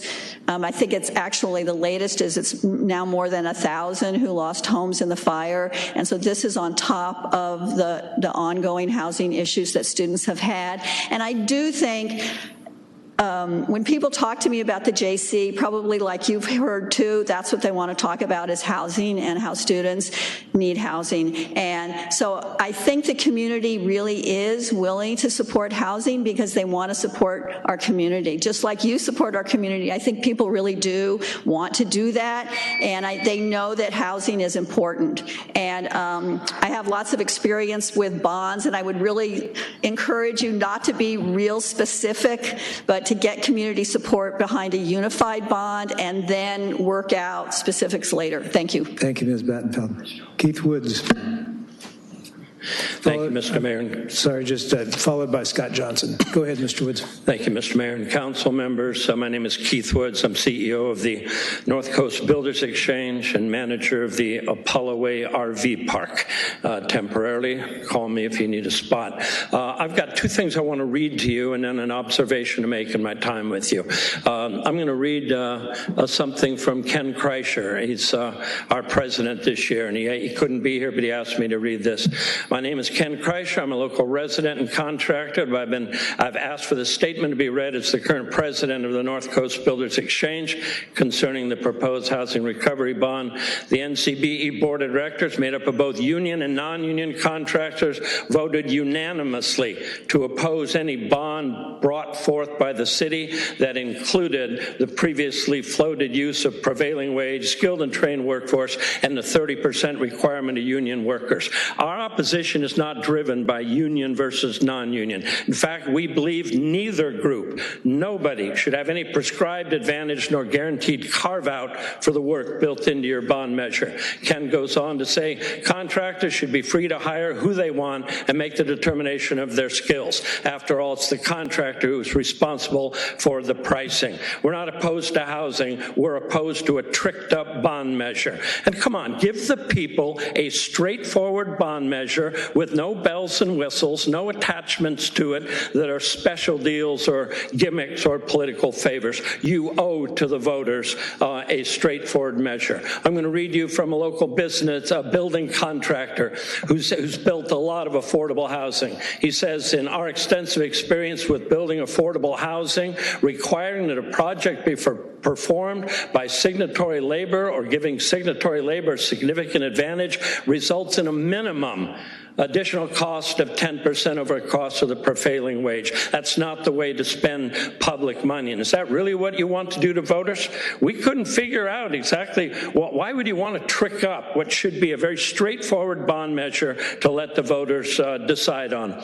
And then we found out why. In a memo that came from Mr. Buckhorn to the council, the following sentence appeared, and Mr. Buckhorn was fairly selective when he said that the unions are supporting the measure. His email to you said, unfortunately, if our amendments are not accepted, we will be actively opposing any tax measures placed on the ballot. Wow, that's like our organization saying you ought to put in there that every contractor has to belong to the North Coast Builders Exchange. It would be equally wrong. Look, we don't oppose the concept of housing. We're in the building business, but there's something fundamentally wrong with you tricking up a bond measure as what could only be perceived as some sort of political favor or payback. Don't do it. Scott Johnson, followed by Thomas Ells. Mr. Mayor, members of the council, Scott Johnson, EAH Housing. I will keep it very brief and simply say that EAH, along with the wide, robust, strong, experienced network of allied nonprofit community builders that you have present in this room and ready to build in Santa Rosa, that we are all ready, poised, willing to launch forward to help the city of Santa Rosa implement and perform to its highest priority. That highest priority being getting housing production in the ground rapidly and getting people into homes. You have a wide network of nonprofit developers, as I say, ready, willing, and poised to help you in that public-private partnership work. Many of us within that network have experienced within the jurisdictions that have recently adopted bonds, Alameda County, San Mateo County, Santa Clara County. We know what that model is. We know what it takes to rapidly move those resources forward and to get people housed. EAH encourages you to adopt at the highest level feasible the housing recovery bond. And let me just go on record to say that EAH, as it's currently crafted, we don't have a problem with the public benefit statement as it's currently crafted. Thank you. Thomas Ells, followed by Mara Ventura.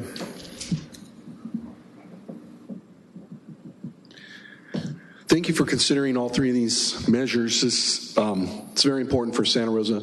I think not being Protestant, but the great Protestant mantra was moderation in all things.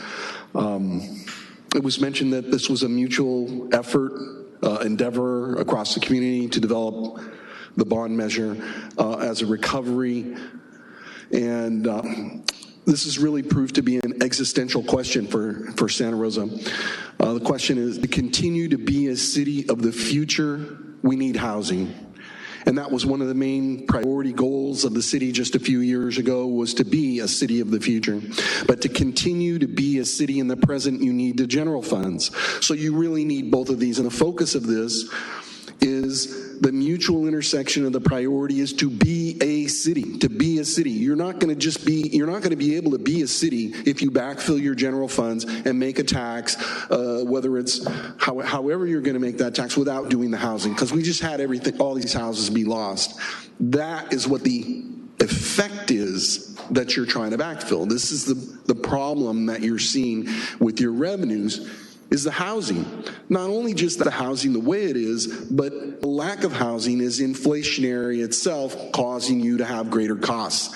This can reduce your future costs by having housing. Your future costs are going to go up radically pension fund cost obligations and employment cost obligations because of inflationary housing. You need to solve that problem. It's not solving that by having the tax, by having the backfilling the general fund. So you want to share the pain. I really think that also the issues of permanent supportive housing and affordable housing get multipliers. You're going to multiply the effect of the income that you have from a bond. But I would make the smallest bond possible, not the largest bond, even though that's a good idea. But again, sharing the pain, having the smallest bond possible, because you're going to pay back 2.5 to 3 times the amount of the bond by the time you pay the interest. By having the current income from a sales tax and TOT tax, I would recommend all 3 of these taxes share the pain. The reason is that you then have the smallest bond with the smallest amount of interest paid back. You get an early kickoff for your affordable housing, and then you carry that through with the taxable TOT and the quarter cent. You're going to backfill your general funds, but you need to solve the structural problem. You need to solve that. Even if you backfill with the quarter cent, you're still going to have, well, you could, if you don't do the housing, you're going to have increased inflationary pressure from all your employment and your so I would recommend all 3. And the last thing I would say is that cost is not price. There's profit in there, both for the construction and the hotel. So during the week, they could reduce their rates. Thank you. Thank you. Mara Ventura, is she still here? Oh, there you go. Hi, Mara. And she'll be followed by Gail Simons. Hi, thanks, council members. Mara Ventura, Director of North Bay Jobs with Justice. I quickly wanted to talk about our support at North Bay Jobs with Justice for the redlined amended version of the bond with the labor provisions in there that were on slide 18. I want to bring up 2 points. One, I brought up when I was here last year, and I was digging in my phone right now trying to find it, but last time I was here, I talked about a study from the U.S. Department of Justice they did on the recovery of Hurricane Katrina. And we had done extensive research on that, even actually before our fires, but then during the firestorm as well, to try to understand what went well and what didn't go well in other places. And so we also did that with Hurricane Sandy. But one of the biggest things that we found that the U.S. Department of Justice had put out in a report and done some extensive interviews was about the contractor fraud, and how one thing that they had wished they had done better was be more thoughtful about wages and labor provisions, and being thoughtful to the contractors and the folks coming in and who they're bringing in and how they're building. And so we fundamentally believe that these labor provisions are one of the most important things that we could put in any type of recovery or rebuild efforts that we have. And also just wanted to quickly point out some rhetoric that I have heard, not just here, but in our community in general, around rebuilding and rebuilding with higher costs, that using labor, using union labor, which actually I think 30% is still very low, but in general costs more. And, it costs more for the people who are rebuilding. And so what we end up doing is creating this binary of people who lost their homes and are rebuilding and the workers that were paying. But some of those communities are the same people. Just in the experience that North Bay Labor Council and us have been out and talked to folks over the last 8 or 9 months, we could give you 15 or 20 people just off the top of our heads who are construction workers who are going to be rebuilding these homes and who lost their own homes.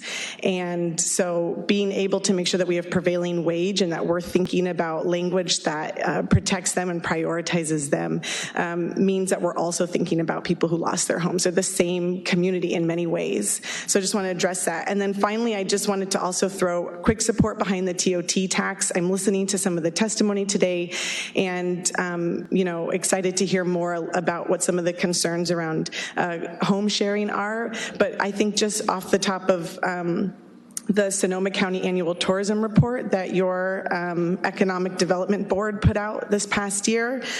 One thing that they mentioned just in terms of hotels alone are that hotels have risen nearly 50% since bottoming in 2010, their occupancy rates. They have raised their occupancy rates now 9 years in a row and reaching $300 million in profits in 2016. So I think it's absolutely time for a raise in TOT tax to be competitive with places like Napa. Thank you, Ms. Ventura. Thank you. Gail Simons, followed by Brian Ling. Hi, thank you for introducing me. Thank you for your patience tonight, Council. I am a homeowner. I have been in Santa Rosa 44 years, and I am a retired nurse. So I am privileged to be a homeowner and not to have lost my house this year. I have an idea that I think might help us. I'm going to vote for all three. I know you're going to put the right details in all three, and I'm going to vote for all three. We, of course, need housing. I have an idea that I think might help us sell this, because we're going to have to sell it, obviously, even though many of us this year will be more empathetic than in other years, I think. I believe that sanctioned tent encampments, that tiny house villages, are actually permanent supportive housing for many people. They are much cheaper than the affordable housing alternatives that we are all talking about right now. And believe it or not, there are many people that would find that quite acceptable as a form of housing. I wish Scott Wagner had been able to speak. Yesterday I saw a slide presentation that he gave of a tour of Oregon and Washington, tiny house villages and tent villages, 8, 12, 20 little homes on a nice graveled area that was land given either by churches or by the public, outhouse, or some had flush toilet buildings, portable showers, and a garbage bin. They were clean, they were safe, they governed themselves. I think we need to realize that we need to have many, many, many steps in housing. We seem to do a great run and then a leap into $350,000 homes. So if we had a 100-pound Gravenstein apple, how would we eat it? One bite at a time. So I think I can see a glossy trifold going out into the community showing these little pastel houses behind a fence. They look so neat and tidy. We could be a model. We could bring tourism here if we didn't have people sleeping in business doorways. So I see a lot of ups for trying to sell that to the public and provide it for people that need homes. I also think that I've heard some people talking about resilience in our community. There aren't many people that are more resilient than homeless people, and we're not giving them the opportunity to do that. People all over the world live in groups. Cities, towns, villages, tribes, everybody lives in groups. I just drove through Coffey Park. My heart was aching for the people in Greece. I could see in Coffey Park the houses rising. They were rising in a group. Thank you. Thank you, Ms. Simons. Brian Ling, followed by Efren Carrillo. Thank you, Mayor, Council. Brian Ling, Sonoma County Alliance. I've got a number of comments here, try to put it all together. Understand that on the overall, it's based on my assumption that some kind of a housing bond is going to move forward tonight. First of all, no on the sales tax. I'll just leave it at that. No on the sales tax, and we feel the TOT is very aggressive. Frankly, recommend pushing that back to another election, another day. We've all said that housing is our #1 priority. Every jurisdiction in this county has said #1 priority, but we need to show it's the #1 priority and put that only on the ballot. The infrastructure question, no, save that for another day. The ballot coming up is going to be very noisy, and what I mean by that is the state has the repeal of SB 1, which is going to be a very controversial tax measure, the repeal of the Costa-Hawkins rent control, possibly likely our own rent control locally, the housing bond at the state level, the housing bond at our level. Every one of these is going to take education to get passed. The polling data, no matter who you ask, you get different opinions. That alone tells you that 67% is going to be brutal to get to. So we've got to have as least amount of noise possible. Prevailing wage is a noise. We've heard it tonight. We've got to keep prevailing wage only to where it's contingent on getting matching funds to build the most quality and quantity houses we could get. If we're not bold now, when are we going to be? We've all said that. Are we in a crisis? Yes, it's going to take bold to get out of it. Santa Rosa has an opportunity to take leadership. The rest of this county is watching. Mayor Mansell was here earlier. Their own boards running, decided last night to wait another day. The counties decided to wait another day. They want to see Santa Rosa get this passed. And quite frankly, for me personally, I want to see the business groups get to yes. I want to help the business groups get to yes, but I can't do it with a high tax. Business is going to have to pay tax. They're going to have to buck up and do it. But labor's going to have to back off their demands and take what they can get. This whole community is going to have to do this to get this passed. 2/3 is brutally tough to get to. Another point that hasn't, 2 points that haven't been mentioned tonight is our jobs. Don't forget Keysight, one of our major employers, Medtronic, one of our major employers. They have business locations throughout the United States and in some cases internationally. They can move their people. You've heard from both of those entities. You've heard from 3 hospitals. They can't get nurses, doctors, technicians, engineers, anybody. We need to get this done. So one last thing, who's not here? The no growth. I spent over 200 hours in these public forums hearing from the no growth. They're not here. They know it's time. Thank you. Thank you. Efren Carrillo. Mr. Mayor, esteemed council members, one of the few things I learned when I was in public service was when you make all priorities priorities, you have no priorities.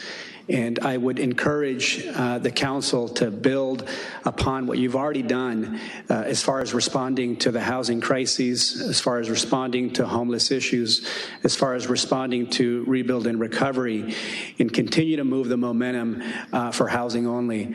I do believe that it's hard and difficult to say no to a TOT increase. I think that the voters will support you in that. It is a modest decrease from 5% to 3%. I do believe that the voters of Santa Rosa will support that. However, if you are invited to put TOT, sales tax, and a housing bond, I fear that the voters may see that as a full package and simply say no. I say that as a resident of Santa Rosa, as a taxpayer, as a homeowner, and as someone who's willing to pay an increased parcel tax or assessed tax to support the working class and those that make our community whole. I would also encourage that whatever you can do to make the ask of the community as clear as possible will help facilitate get this across the finish line. I would say that not include infrastructure as part of the housing bond. I think we understand that we have issues with bridges and roads and potholes. That's evident across the county. But one of the things that we learned at the county as well, when the county went forward with their infrastructure measure, is that in an attempt to make the camp bigger and including public safety in that, it actually confused the voters and was part of its defeat. I think housing only is the way to go and would encourage the council to once again continue to do what you've already been doing, and that's incentivizing, that's looking at the entitlement process, that's looking at streamlining, that's looking at addressing the fees that it costs to get good development done, and allow the community, the affordable housing and the development community, the business community, to help this measure pass. It will be good for housing. It is good for the economy. And in fact, if you think about it, this is an infrastructure bond because housing is community infrastructure. Thank you, Mr. Mayor. Thank you, Mr. Carrillo. That's all the cards I have. Before we bring this back to the council. Can I speak, sir? Sure, introduce yourself, please, Frank sir. Baumgartner. I live at 1537 Shell Court. Thank you, sir. I did turn in a card. I don't know what happened to it. But I've lived there since 2009, and I love Santa Rosa. I love living there. But I'm going to tell you a story about how San Jose got its light rail. And that is, the reason they got it was that they went low. They started off with a quarter cent. They only asked the voters for a small amount, and they got it. The point is they got it, and they can build on that. If you throw a big bond issue at the public right now, it's going down. I can guarantee you. It'll go down. And do you want that all over your face when you wake up on November 7th? Do you want that? I don't think so. You've heard all these good people, and we're pleading to pass a bond. And this gentleman right here had it right. Go for the smallest one. Go for the 81 million, and you'll get it. And I guarantee you, you'll get it. But if you go for too much, I mean, I don't trust polls. You got to realize what the fool we got in the White House now is because of polls kept saying, oh, she's got it won. And we all believed it. Well, guess what? Anyway, that's all I have to say, and thank you for your time. Thank you, Mr. Baumgartner. You're welcome. Yes, please introduce yourself. Use the microphone. My name is Kathleen Winston. I am 68 years old. I have Social Security, but it's very low. I can't afford to rent anything. I am on the waiting list for Burbank housing, but it's years long. I'm living in my car.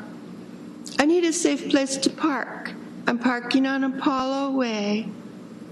They said they're going to run us out of there. Before I found that place, I was parking in shopping center parking lots, and every night the police would come and tell me I had to move. I don't have a lot of money for gas, so I can't drive around a lot.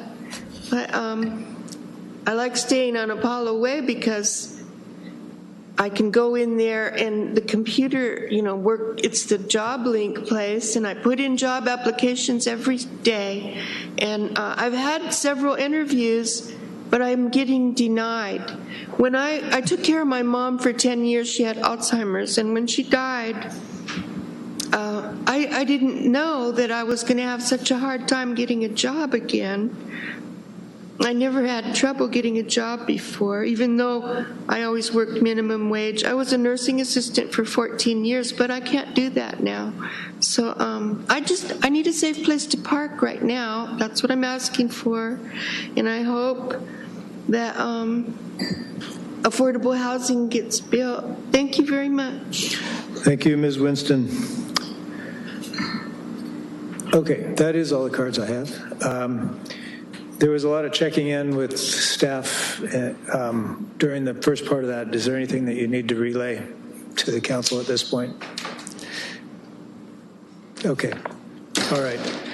I'm going to use my prerogative and lead this off. And first, let the rest of the council know that the ad hoc subcommittee on housing and infrastructure did make a recommendation on this and on the housing recovery bond, and I do think that recovery is an important word if we can have that in here somewhere. The recommendation of the ad hoc is to put this on the ballot at $29.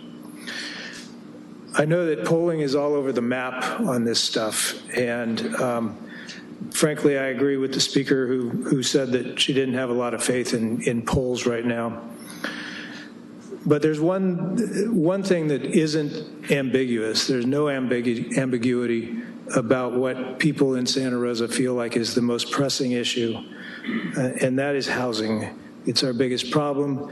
It's our biggest need, and we need to address it. We've set goals for the amount of housing we want to build in the next 5 or 6 or 7 years. That includes affordable housing, and I think the number is between 2,400 and 2,500 units. We're not going to be able to do that without subsidizing it somehow. We don't have to subsidize all of it, but we have to subsidize some of it. And we've done that in the past. We've created hundreds, maybe thousands of units of affordable housing in Santa Rosa over the years with redevelopment money that used to be $8 million a year that doesn't exist anymore. We did it more recently when we had some surplus money by putting out the notice of funding availability, and that was just a couple years ago. But that surplus is gone up in smoke, if I may use that metaphor. So we're asking the community here to respond to our housing crisis. And $29 per $100,000 in valuation raises your tax on your property by $124 a year.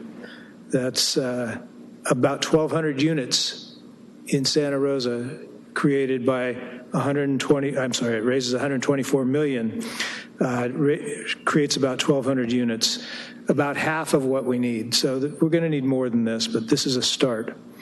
We're not putting the full burden of this on the community. We're only asking for about half the units right now. We're not putting that full burden on the community. We're asking for help. So I wanted to go to the tax valuation, and thank you for getting that information, Mr. Gwine. The average Santa Rosa home is valued for taxable purposes at $379,000. That's $110 a year per home, the average home. Less than $10 a month, 30 cents a day, and that goes toward the city's biggest need. I think that the good residents of this city are willing to pay 30 cents a day to create affordable housing. So the elephant in this room tonight seems to be the disagreement between business and developers and labor over how this money will be spent. And this goes on despite months of good faith effort. I really want to appreciate Councilman Tibbetts, who's not here tonight except for the message in the bottle. But he spent a lot of time talking to stakeholders, trying to get agreement on these things. That effort has continued even while he's at sea, but we haven't been able to get there. So the good news is that we don't have to get there tonight. We need to adopt a resolution and an ordinance to put this on the ballot. We don't have to have a public benefits section right now, and I would recommend that we don't try and solve that problem right now. We have two more weeks till our next meeting. We can make decisions then about whatever statement of what was the term of art, Mr. Gwine? The statement of principles or statement of what does the Housing Authority use? Program guidelines. Program guidelines. There's more time for these folks to get together, and I encourage them to do that because if we're going to do this, we need to do this together. This is something that is going to benefit the people of this city. You heard stories tonight about how affordable housing, subsidized affordable housing, can turn lives around. I think we want to do that. So let's put this on the ballot and keep moving tonight. Just a couple minutes more on, first of all, the sales tax. The ad hoc committee did not recommend a sales tax. There was not a majority for that. I respectfully disagree with that. I think that we should put a sales tax on the ballot. When we took this vote at the ad hoc committee, it was before we met last week with city staff to talk about ways to cut a $15 million deficit that we're facing in this fiscal year, and how to deal with that in the years going forward. An increase in the sales tax isn't going to fix that, but it can help. This is a structural problem that existed before the fire, but the fire exacerbated it. We have to deal with it one way or another right now. In the next couple months, we're going to be talking at the council level, probably in September, about how to cut into that $15 million deficit. The community will have a good idea of what that means, what it looks like to cut $7, $8, $9 million out of our budget in the coming year. They will understand how that affects the services that they need and want. As I said, a temporary sales tax won't save us from all of those cuts, but it'll help us get there. And I think what we need to do is allow the voters to decide whether they want to provide the help that a sales tax can provide to help us get there. So I'd like to just put the sales tax into the voters' hands. I don't like sales taxes. They're regressive. We already have too many of them. But the way that the state of California tax system is set up, it's one of the few ways that we can do this. So that's where I am on the sales tax. And honestly, I feel like going to the TOT right now, if we can get to an agreement on sales tax and the housing bond, I think the TOT can wait. Any other questions or comments? Actually, let me ask Mr. Schwedhelm, as the other representative of the ad hoc committee, if he wants to weigh in here. On all of them? Whatever you're ready for him. So it's interesting, and I'll just go in the same order. I wasn't sure if we're going to talk about all three at the time or do them individually, so I'll just go in the same order that the mayor did. I'd like to echo many of those comments, and for me, what a long, strange trip it's been. So when we first started talking about this, our goal, and my goal solely was to get every community group, subject matter expert, they could either live with what we're proposing or they could fully support it. And it wasn't until just recently, as the mayor said the last week, that it doesn't look like we're going to achieve that. And so that was the big challenge for me, is that, I was kind of staying neutral, because as long as we get everyone going, because we have to pass this bond. And so I am supportive of your language. Let's not get in the expenditure plan into this language here. I don't think it should be included, because where I'm struggling is that doing a special interest carve out, it just does not seem fair. And again, I'd rather let the people have that vote in, we've heard it described as ornaments hanging on this bond measure. No, let's just give it to the people. And looking at what the other counties have done and talking to developers, the fewer contingencies, or you have to do this, the bigger challenges they are.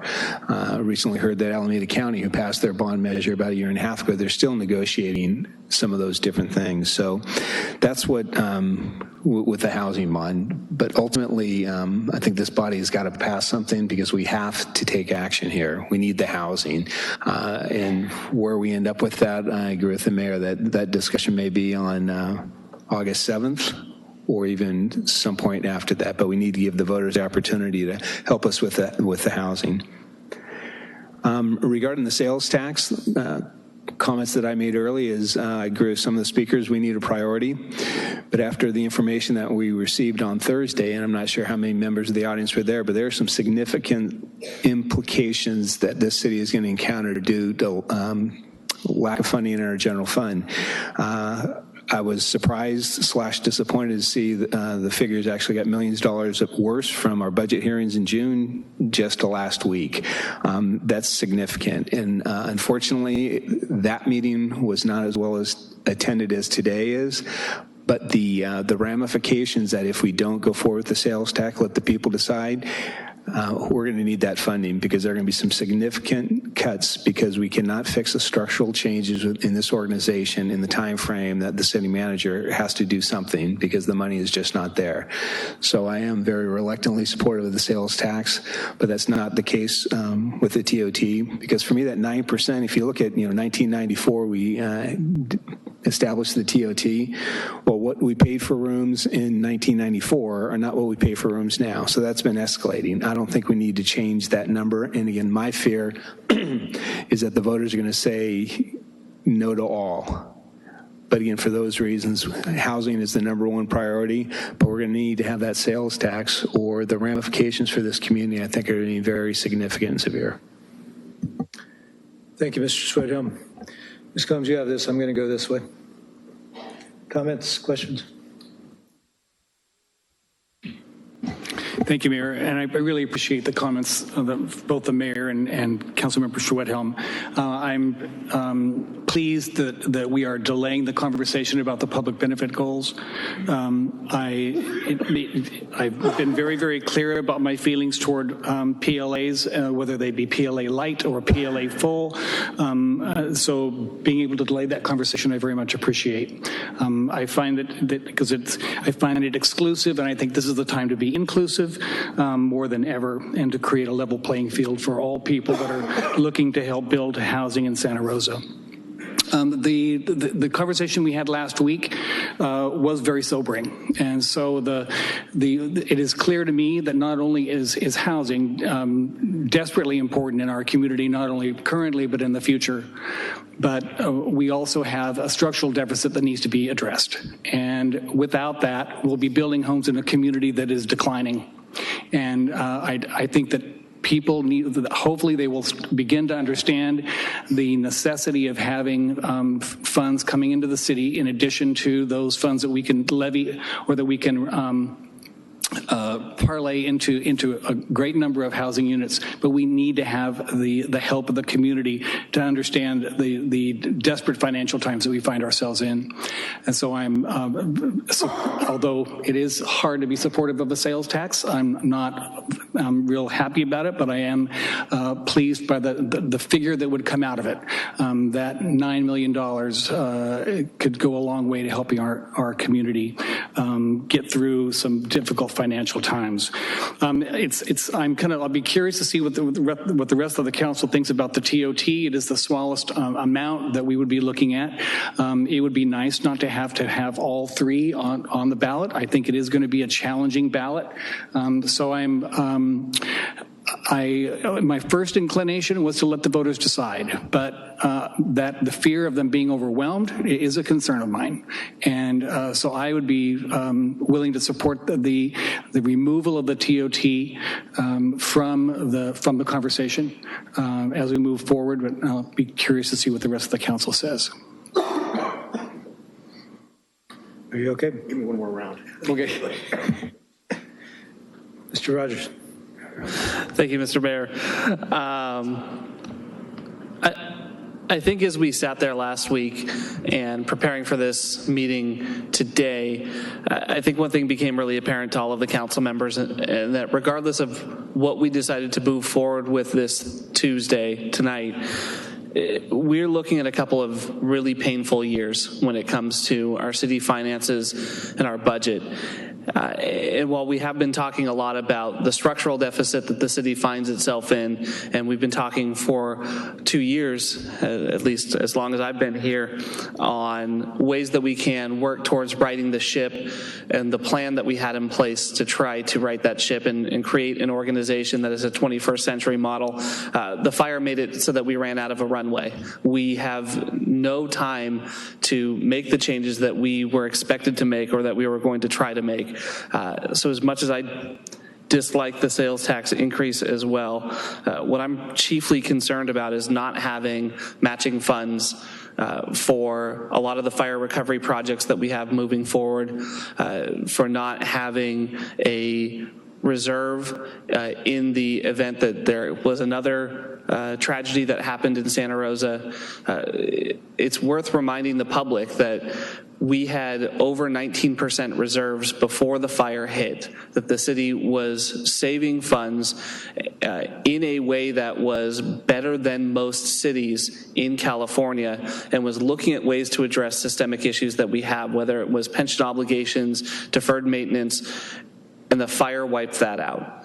And it might take us a number of years to get back to that point to be able to continue to address those. But as for right now, what we really need is to make sure that this city stays solvent and that we don't allow progress on our priorities such as housing and homelessness to be completely derailed by the fire.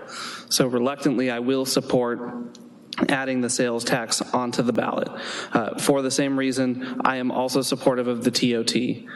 When it comes to the housing bond, there is no greater long-term, and when I say long-term, I mean 10, 15, 20-year priority for the city than allowing particularly our workforce, our young families, and people who are living on a fixed income to remain in Santa Rosa.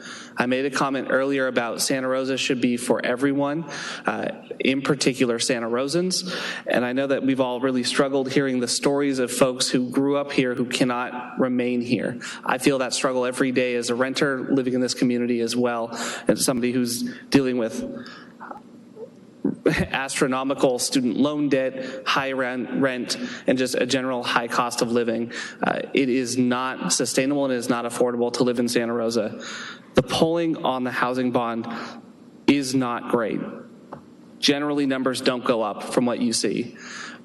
But even knowing that it's an uphill climb, to me, we have to try to do something to address our housing issues, and we have to continue to have a conversation in the public about how we all are going to work together to do this, because this community has created haves and have-nots in the way that our rental prices have gone up and people are being priced out. It's going to need to be a shared effort to fix that, and I'm using the phrase right the ship again because that's where we need to get. To the point that was made, we don't see community groups that are here saying don't build. I think everybody understands that this is a crisis for Santa Rosa and in particular the North Bay, and we all need to work together on this.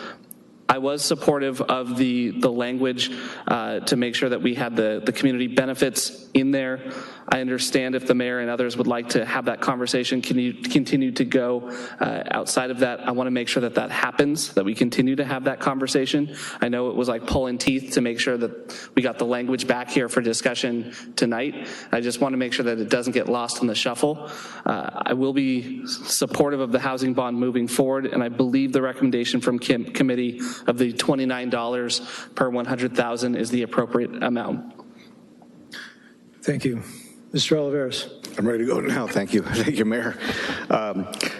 Well, I, for one, can personally tell you that I don't have a lot of faith in polls either, so, but I do know that we are in a major crisis right now. Our whole community is, and I really appreciate Jackie Ortiz coming to share her story because I know there's many, many, many more stories like hers out there.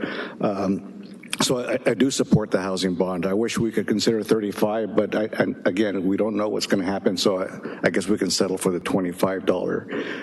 29, I'm sorry. The sales tax, again, we had a sobering conversation last week, and I think that is a must. TOT would be nice, but again, it's a lot for voters to consider. Even if we consider just a little bit on the TOT, but perhaps this is not the time for that. I think it is a matter of looking at our priorities, and housing is a priority, but also keeping our city finances sound is also a major priority for us as well that we cannot ignore. So I will be supporting that, but I do want to continue that conversation and get more information related to some of the labor issues, and if that comes back, that's fine. I'd be happy to have that discussion. Thank you. And Ms. Combs, if you'll permit me just one more minute, I want to make it clear that I do expect the conversation to continue about the public benefits. I do consider items like prevailing wage and local hire to be public benefits, and I strongly believe that public money should benefit the public. I don't want anybody to hear me tonight saying that I'll accept whatever comes back. I want to see some agreement here, and that's what I'm hoping we can find. Please. Thank you. We all agree there's a housing crisis. We all sit here wanting housing for all. That's obvious as a region. The polls have consistently shown people our residents are interested in housing, worried about housing. There's a little difference between how worried they are and how much they'll pay. But I think we can help overcome some of those barriers as we move this forward, as united as we are about it. We need housing for our veterans, our teachers, our nurses, our restaurant workers, our farmers, our young adults. I want my kids to be able to live here. They don't right now. Middle-class families. Easily 40% of our new housing needs to be affordable.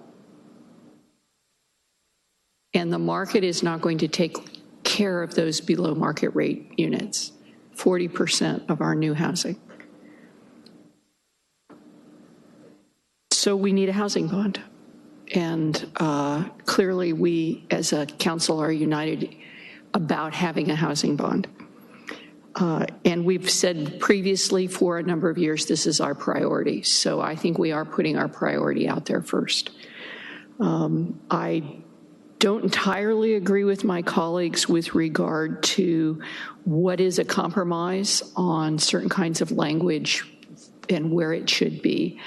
I think if you're talking about 100% of your resources going to build housing, and we really are recognizing this also as a job stimulus package, as a package that will help our whole community in its recovery.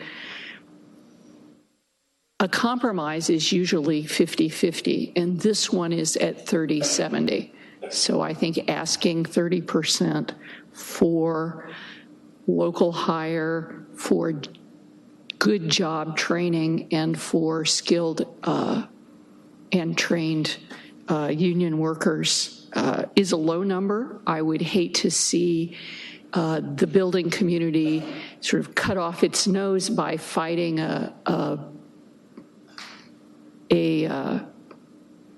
money that will help builders build by resisting a number as small as 30%. Particularly when with most matching funds it would be required anyway. If we are able to come to an agreement about the language in the next week, I will be surprised, but pleasantly surprised. It concerns me not to have it directly in the measure. I can count, and I will make the motion without the language in the measure, understanding that it will come back more clearly in the materials that the Housing Authority may work with. But it is with great resistance that I would make the motion in the way I'm about to. It surprises me to hear my colleagues talk about the TOT and the sales tax, only because the conversations that I've had in the community have been do one, don't do all three. And I've also heard, though not here tonight, I have had folks mention to me strong resistance to if we brought all three, they would fight all three, even though they would support the housing bond if we don't bring all three. I have had difficulty understanding that position, but I have heard it. So I'm surprised at my colleagues' interest in all three. I would have thought the TOT made some sense only because it seems to me easy to pass a TOT. Folks are generally more willing to tax someone else visiting them than they are to tax themselves. So I'm going to move forward, having said that, first with the sales tax. My understanding, I'm only looking at the red line versions, and I understand I read the resolution first. Yes. Among the things that we were discussing here were word counts. Yes. And it did come to my attention on the sales tax measure in adding the language that was required by law. I think I went a little overboard, and I have a couple of extra words. So I've have some deletions in the ordinance language, and I can simply read that now. It's probably the easiest. It's going to delete 4 words. I don't know whether it's easier for me to just read it as it's going to read. So it will be the City of Santa Rosa Vital City Services Measure to provide temporary funding to recover from the October 2017 fires and preserve city services, including maintaining 911 emergency response times and neighborhood police patrols, repairing potholes, streets, and sidewalks, rebuilding firefighting infrastructure. You canceled the and there? I deleted the and. Okay. Rebuilding firefighting infrastructure and fire prevention. Shall the City of Santa Rosa enact a 1/4 cent sales tax for 6 years only, generating approximately $9 million annually for unrestricted general fund purposes, subject to annual audits, with all revenue staying in Santa Rosa? I think that I have the number correct with that. The other item that I was going to mention is that on all of these measures will require 5 affirmative votes to pass for different reasons for each measure, but all of them do have that requirement. And I know we're going to talk about sales tax first, but I'll also mention among the other items that we were discussing was we had heard some interest in adding the word recovery into the housing bond, and we do have language for that when you get to that. Let's do that one when I get there. Sounds good. Thanks. Let's do them one at a time because it can get confusing. Yes. So the motion that I'm moving is resolution of the Council of the City of Santa Rosa ordering submission of a ballot measure to approve an ordinance of the City of Santa Rosa adding Chapter 3-29 to Title 3 of the City of Santa Rosa Code to impose a temporary 1/4 cent general transactions and use tax to be administered by the California Department of Tax and Fee Administration, approving ballot language permitting the filing of rebuttal arguments, directing the city attorney to provide an impartial analysis, and providing direction regarding ballot arguments in support of the measure as amended, and waive further reading of the text. Second. A question, Mr. Rogers. Quick question that I keep meaning to ask. The estimate that we were given was that it would cost about $60,000 per measure to put it on. That's a City Clerk, I believe that's a question for you. Yeah. Can you repeat the question? So I believe the estimate that we were given originally was that it would cost about $60,000 per measure to place on the ballot, and that we had allocated enough in the budget for 2. So it's $80,000 for each ballot measure, and currently we have, what we did was we put in up to,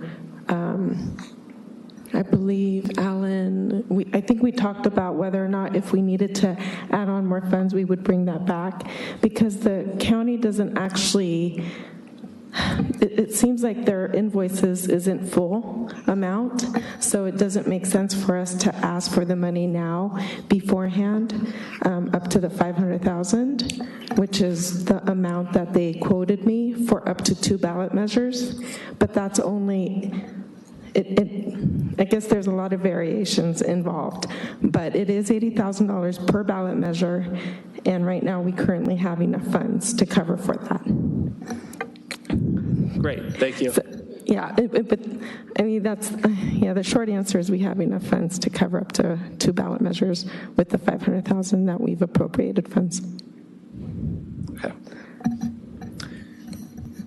And your votes. That has 6 ayes. I'll read the ordinance that goes with that. Ordinance of the Council of the City of Santa Rosa adding Chapter 3-29 to Title 3 of the Santa Rosa City Code to impose a temporary quarter-cent general transactions and use tax to be administered by the California Department of Tax and Fee Administration, and waive further reading of the text. Second. Your votes. And that has 6 ayes. I'll take the TOT. And by that action, you have introduced that ordinance, and it will be subsequently voted on by the voters for final action. Do we see it again August 7th? There's no second reading? There's no need for a second reading. Thank you. It's optional. Many jurisdictions do, but it is not required. Okay. TOT, I'll read it as it is. Resolution of the Council. Excuse me, Ms. Combs, is this the red line also? This is also the red line of the TOT. Thank you. And I'm just going to say as amended after everything. Resolution of the Council of the City of Santa Rosa ordering submission of a ballot measure to approve an ordinance of the City of Santa Rosa amending Section 3-28.020 of the Santa Rosa City Code to increase the city's transient occupancy tax, approving ballot language permitting the filing of rebuttal arguments, directing the city attorney to provide an impartial analysis, and providing direction regarding ballot arguments in support of the measure as amended. And waive further reading of the text. We have a motion and a second. Your votes, please.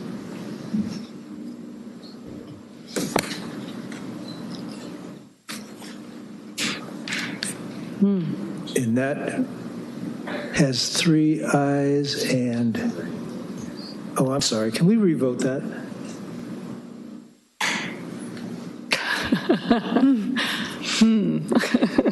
Sorry? Can you tell me who the second? It was Chris Mr. Rogers. Thank you. And I meant to mention when you were speaking earlier, Ms. Combs, that I thought that you may have misheard some members of the council about their desire to put the TOT on the ballot or not. I may have. I actually meant to vote no on that, and I'm not sure. Can you reset the votes? Because I'm trying to sort this out myself. And I had misunderstood, as I spoke, I had understood that there was strong feeling in favor of putting the TOT on. So I appear to have misunderstood. I didn't hear universal strong feeling about that. Can you reset? Yes. Thank you. Okay. Because you're right, I misheard, because I was surprised to hear 3 say. Yeah. Okay, so the motion was to, let's just do it over again if you don't mind. Resolution of the Council of the City of Santa Rosa ordering submission of a ballot measure to approve an ordinance of the City of Santa Rosa amending Section 3-28.020 of the Santa Rosa City Code to increase the city's transient occupancy tax, approving ballot language permitting the filing of rebuttal arguments, directing the city attorney to provide an impartial analysis, and providing direction regarding ballot arguments in support of the measure. As amended, waive further reading of the text. And is there a second for that? Second. Motion and a second. Your votes? And that fails 4 noes and 2 ayes. The ayes are Ms. Combs and Vice Mayor Rogers.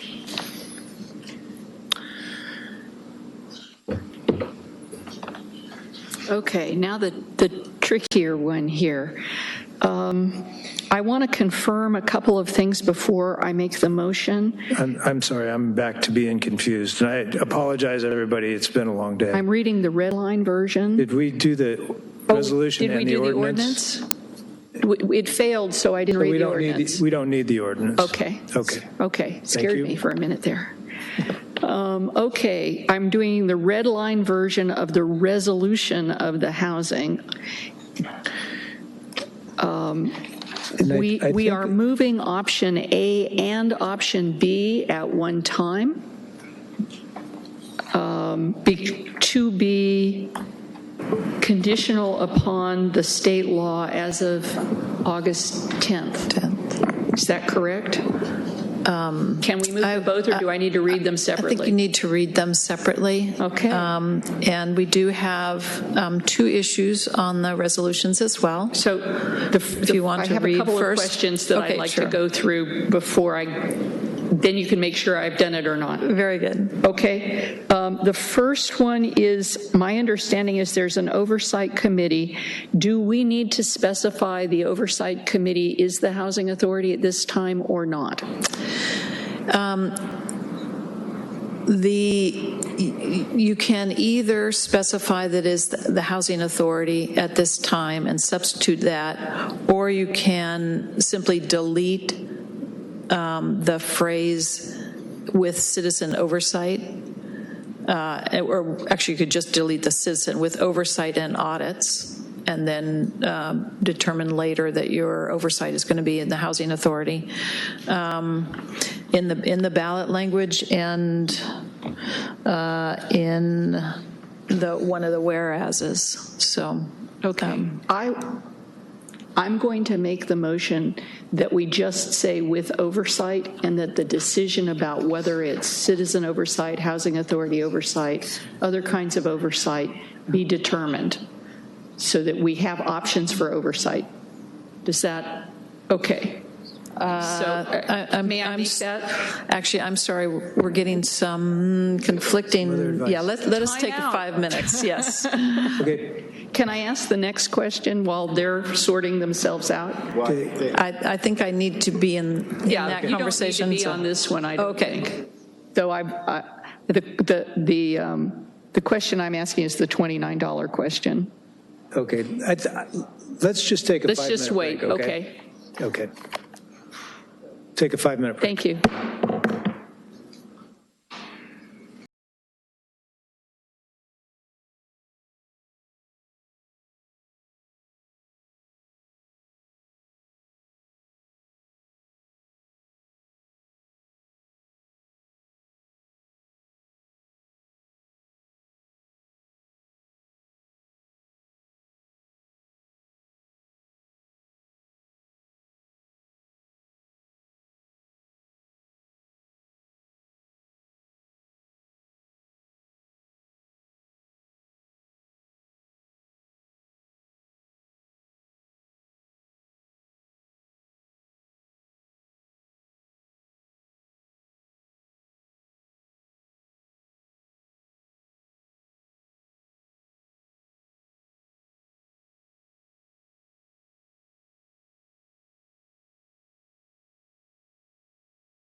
All right. It wasn't closing. We'll bring the meeting back to order. Ms. Gallagher, do you want to remind us where we are? We are looking at, the council is ready to consider resolution option A for the housing bond. And there were a couple of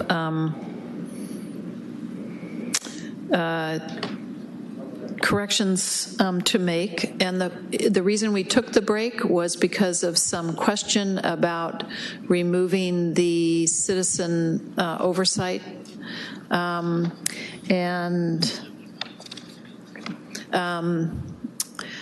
indeed that was a concern from the pollster that that the presence of citizen oversight appeared to be important in polling. It is not a legal requirement. So your options would be leave it in as citizen oversight and in fact appoint a citizen oversight committee down the line. Second option would be to delete the citizen part and just say and provide oversight with the decision of how that gets constituted, again, put off to another day. Or you could delete the with citizen oversight entirely, which I think would probably trigger more concern from the pollster. So those would be the three different options that I would offer. It is my intention as the person making the motion to simply use the word oversight and to allow us in the future to make a determination as to citizen housing authority or other group. Very good. If I don't have any issues with that among my council members. I am always open to friendly amendments. I think the housing authority is comprised of citizens. Housing authority has citizens on it. Yes, it does. So does the council.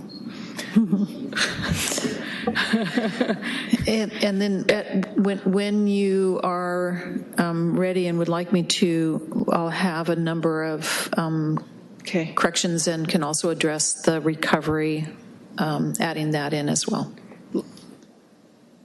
Good. Let's do the $29. It is my intention as I move this forward to suggest the $29, and I just want to make sure that I have comfort by my colleagues if I move that. My next mark on my list here is the adding recovery language, which I think you said you might be ready to do. I would be also comfortable directing staff to bring the ballot language back August 7th for re-review of the ballot language, and to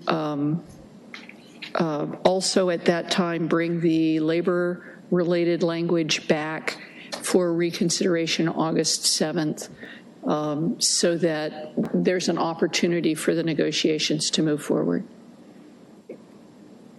Okay. There was a question about infrastructure. Can I just ask staff if that leaves enough time? Does this need to be, when does this need to be in writing if we do it the way that's suggested?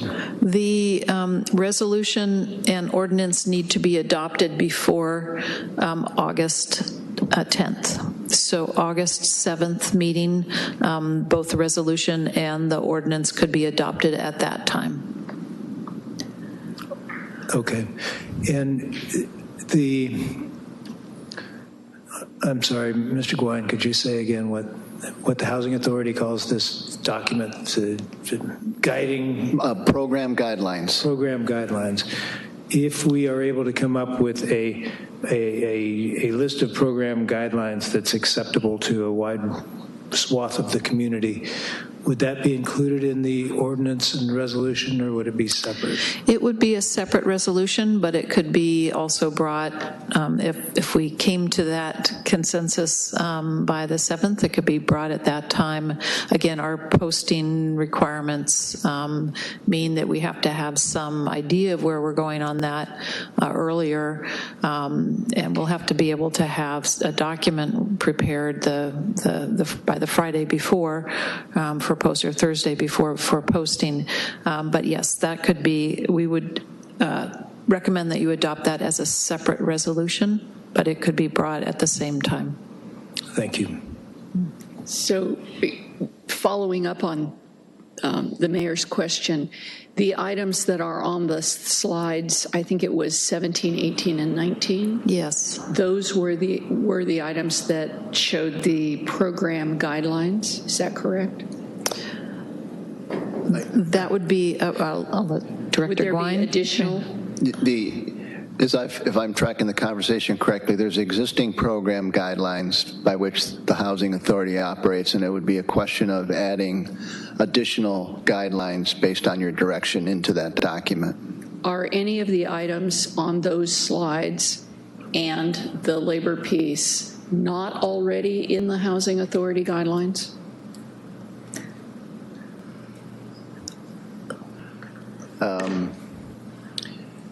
This is basically already in the guidelines. This is not. Okay. And did you say 17, 18, and 19? I wasn't sure if it was, no, 19 isn't one. It was, I thought there were 3 slides. That is, the 19 is where it's the division of percentage that would go to 80%. Is that guidelines, or is that in the ordinance? That would be, let me step back a moment to clarify.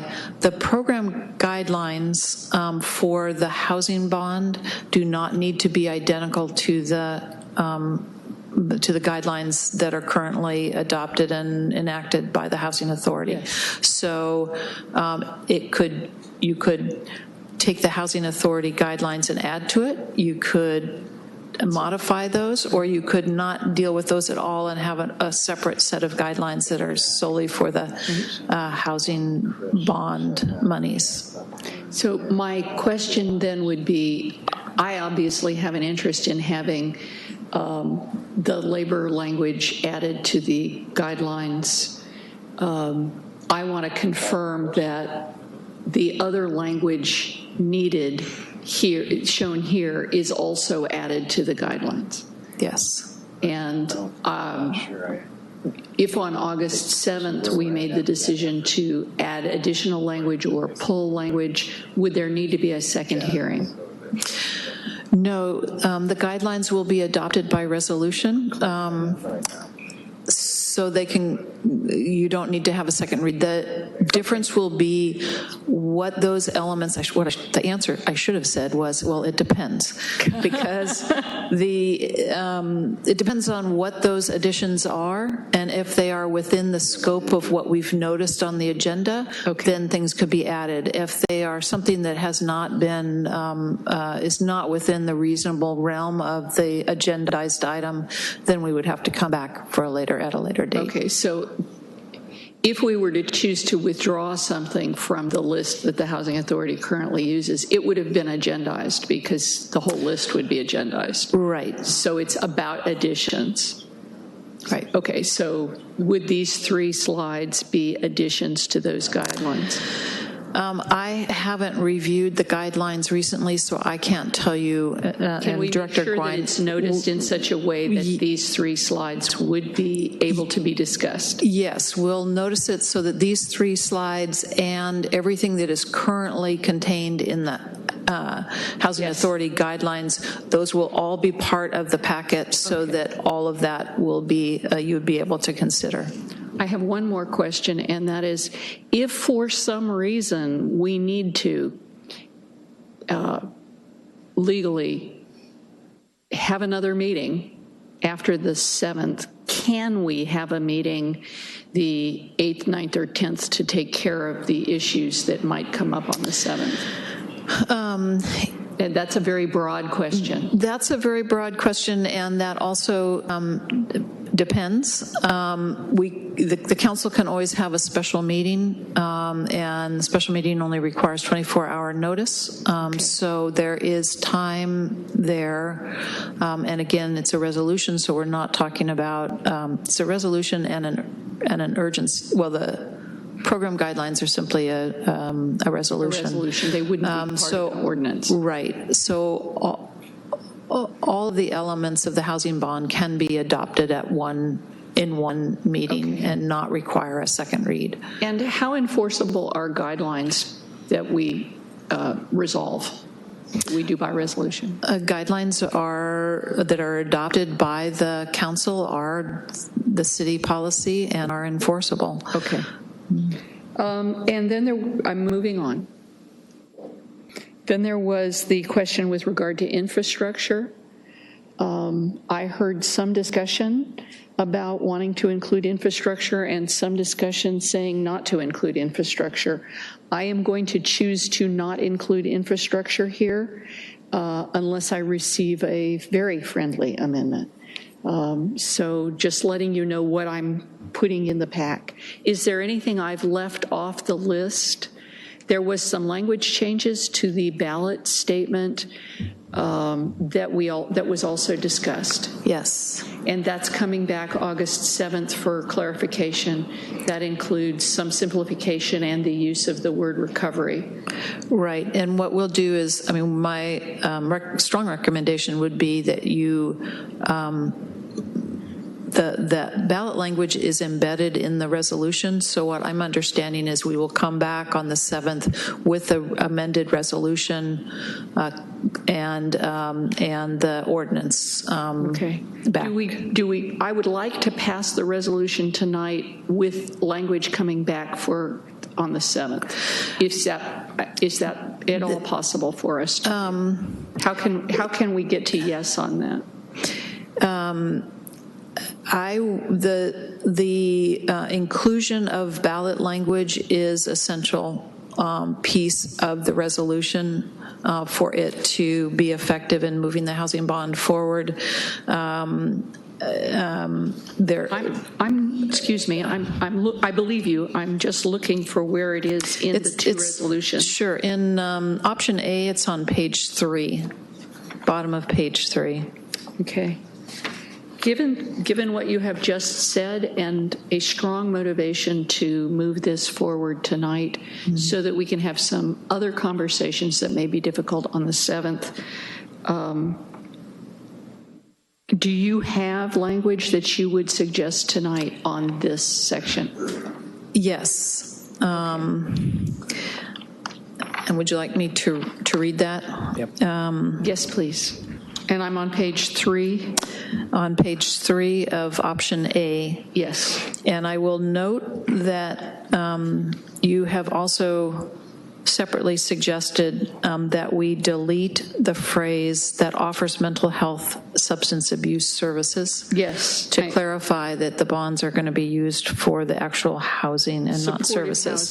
Supportive housing and not services. We could remove the words for the homeless if we needed space. We do not need the space. We have, we will be fine. Okay. And in fact, with taking out that language, we could also add a title. Okay. And the title would be Housing Recovery Bond. And then the ballot language would read, to aid recovery and provide affordable housing for low and middle income families, veterans, seniors, disabled, and other vulnerable populations, supportive housing for the homeless, and help low and middle income households purchase homes in their communities, shall the City of Santa Rosa's measure to issue. We're using the $29 figure? Yes, there should be $1 million number there. What's the 124? Is it 124 million. $124 million in bonds, levying approximately 29 per 100,000. No, there's a million there. Annually at approximately $29 per 100,000 of assessed value through final maturity, with oversight and audits be adopted. And I'll need some help in. Okay, what's the second XX million? That's the question. That's the annual. That's the annual payment for the bonds. We have that number. Do we have that number? Let's fill in the gaps now.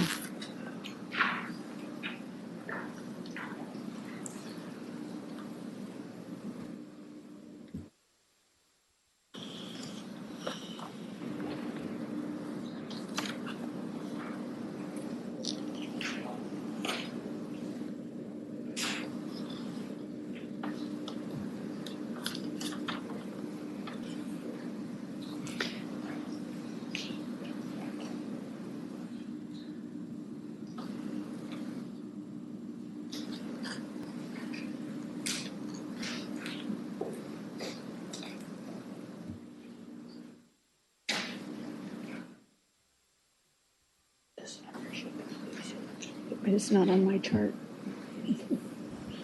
I don't have it on my chart. While we wait for that number, I can give you, we'll need some corresponding changes to the Exhibit A. Is it substantially, Exhibit A is, which page is Exhibit A? It is. I see, page 1 of Exhibit A. Yeah. All right. In Section 2, the object and purpose of bonds, on the second line down toward the end, it'll be the object and purpose of which is to advance housing recovery, finance, and then proceeds on. So this adds the advance housing recovery. And finance improvements? Yes, and finance, yes. Okay. The improvements here is housing? Yes. Okay. And then on page 2 of Exhibit A, in Section 6, the accountability requirements. Yes, same language. Yes, down on E, the expenditures will be subject to oversight by an oversight committee, and the rest of that can remain the same since the Housing Authority is appointed by the City Council. Paragraph A would have the advanced housing recovery. Specific purpose of the bonds is to advance housing recovery and finance the improvements. And finance the improvements? Yeah. Right, okay. And we've located the annual debt service number for $29, and that is $8,616,304. Will you please repeat that? Sure. $8,616,304. Okay. And actually, the way this is written is approximately blank million. So if we do 8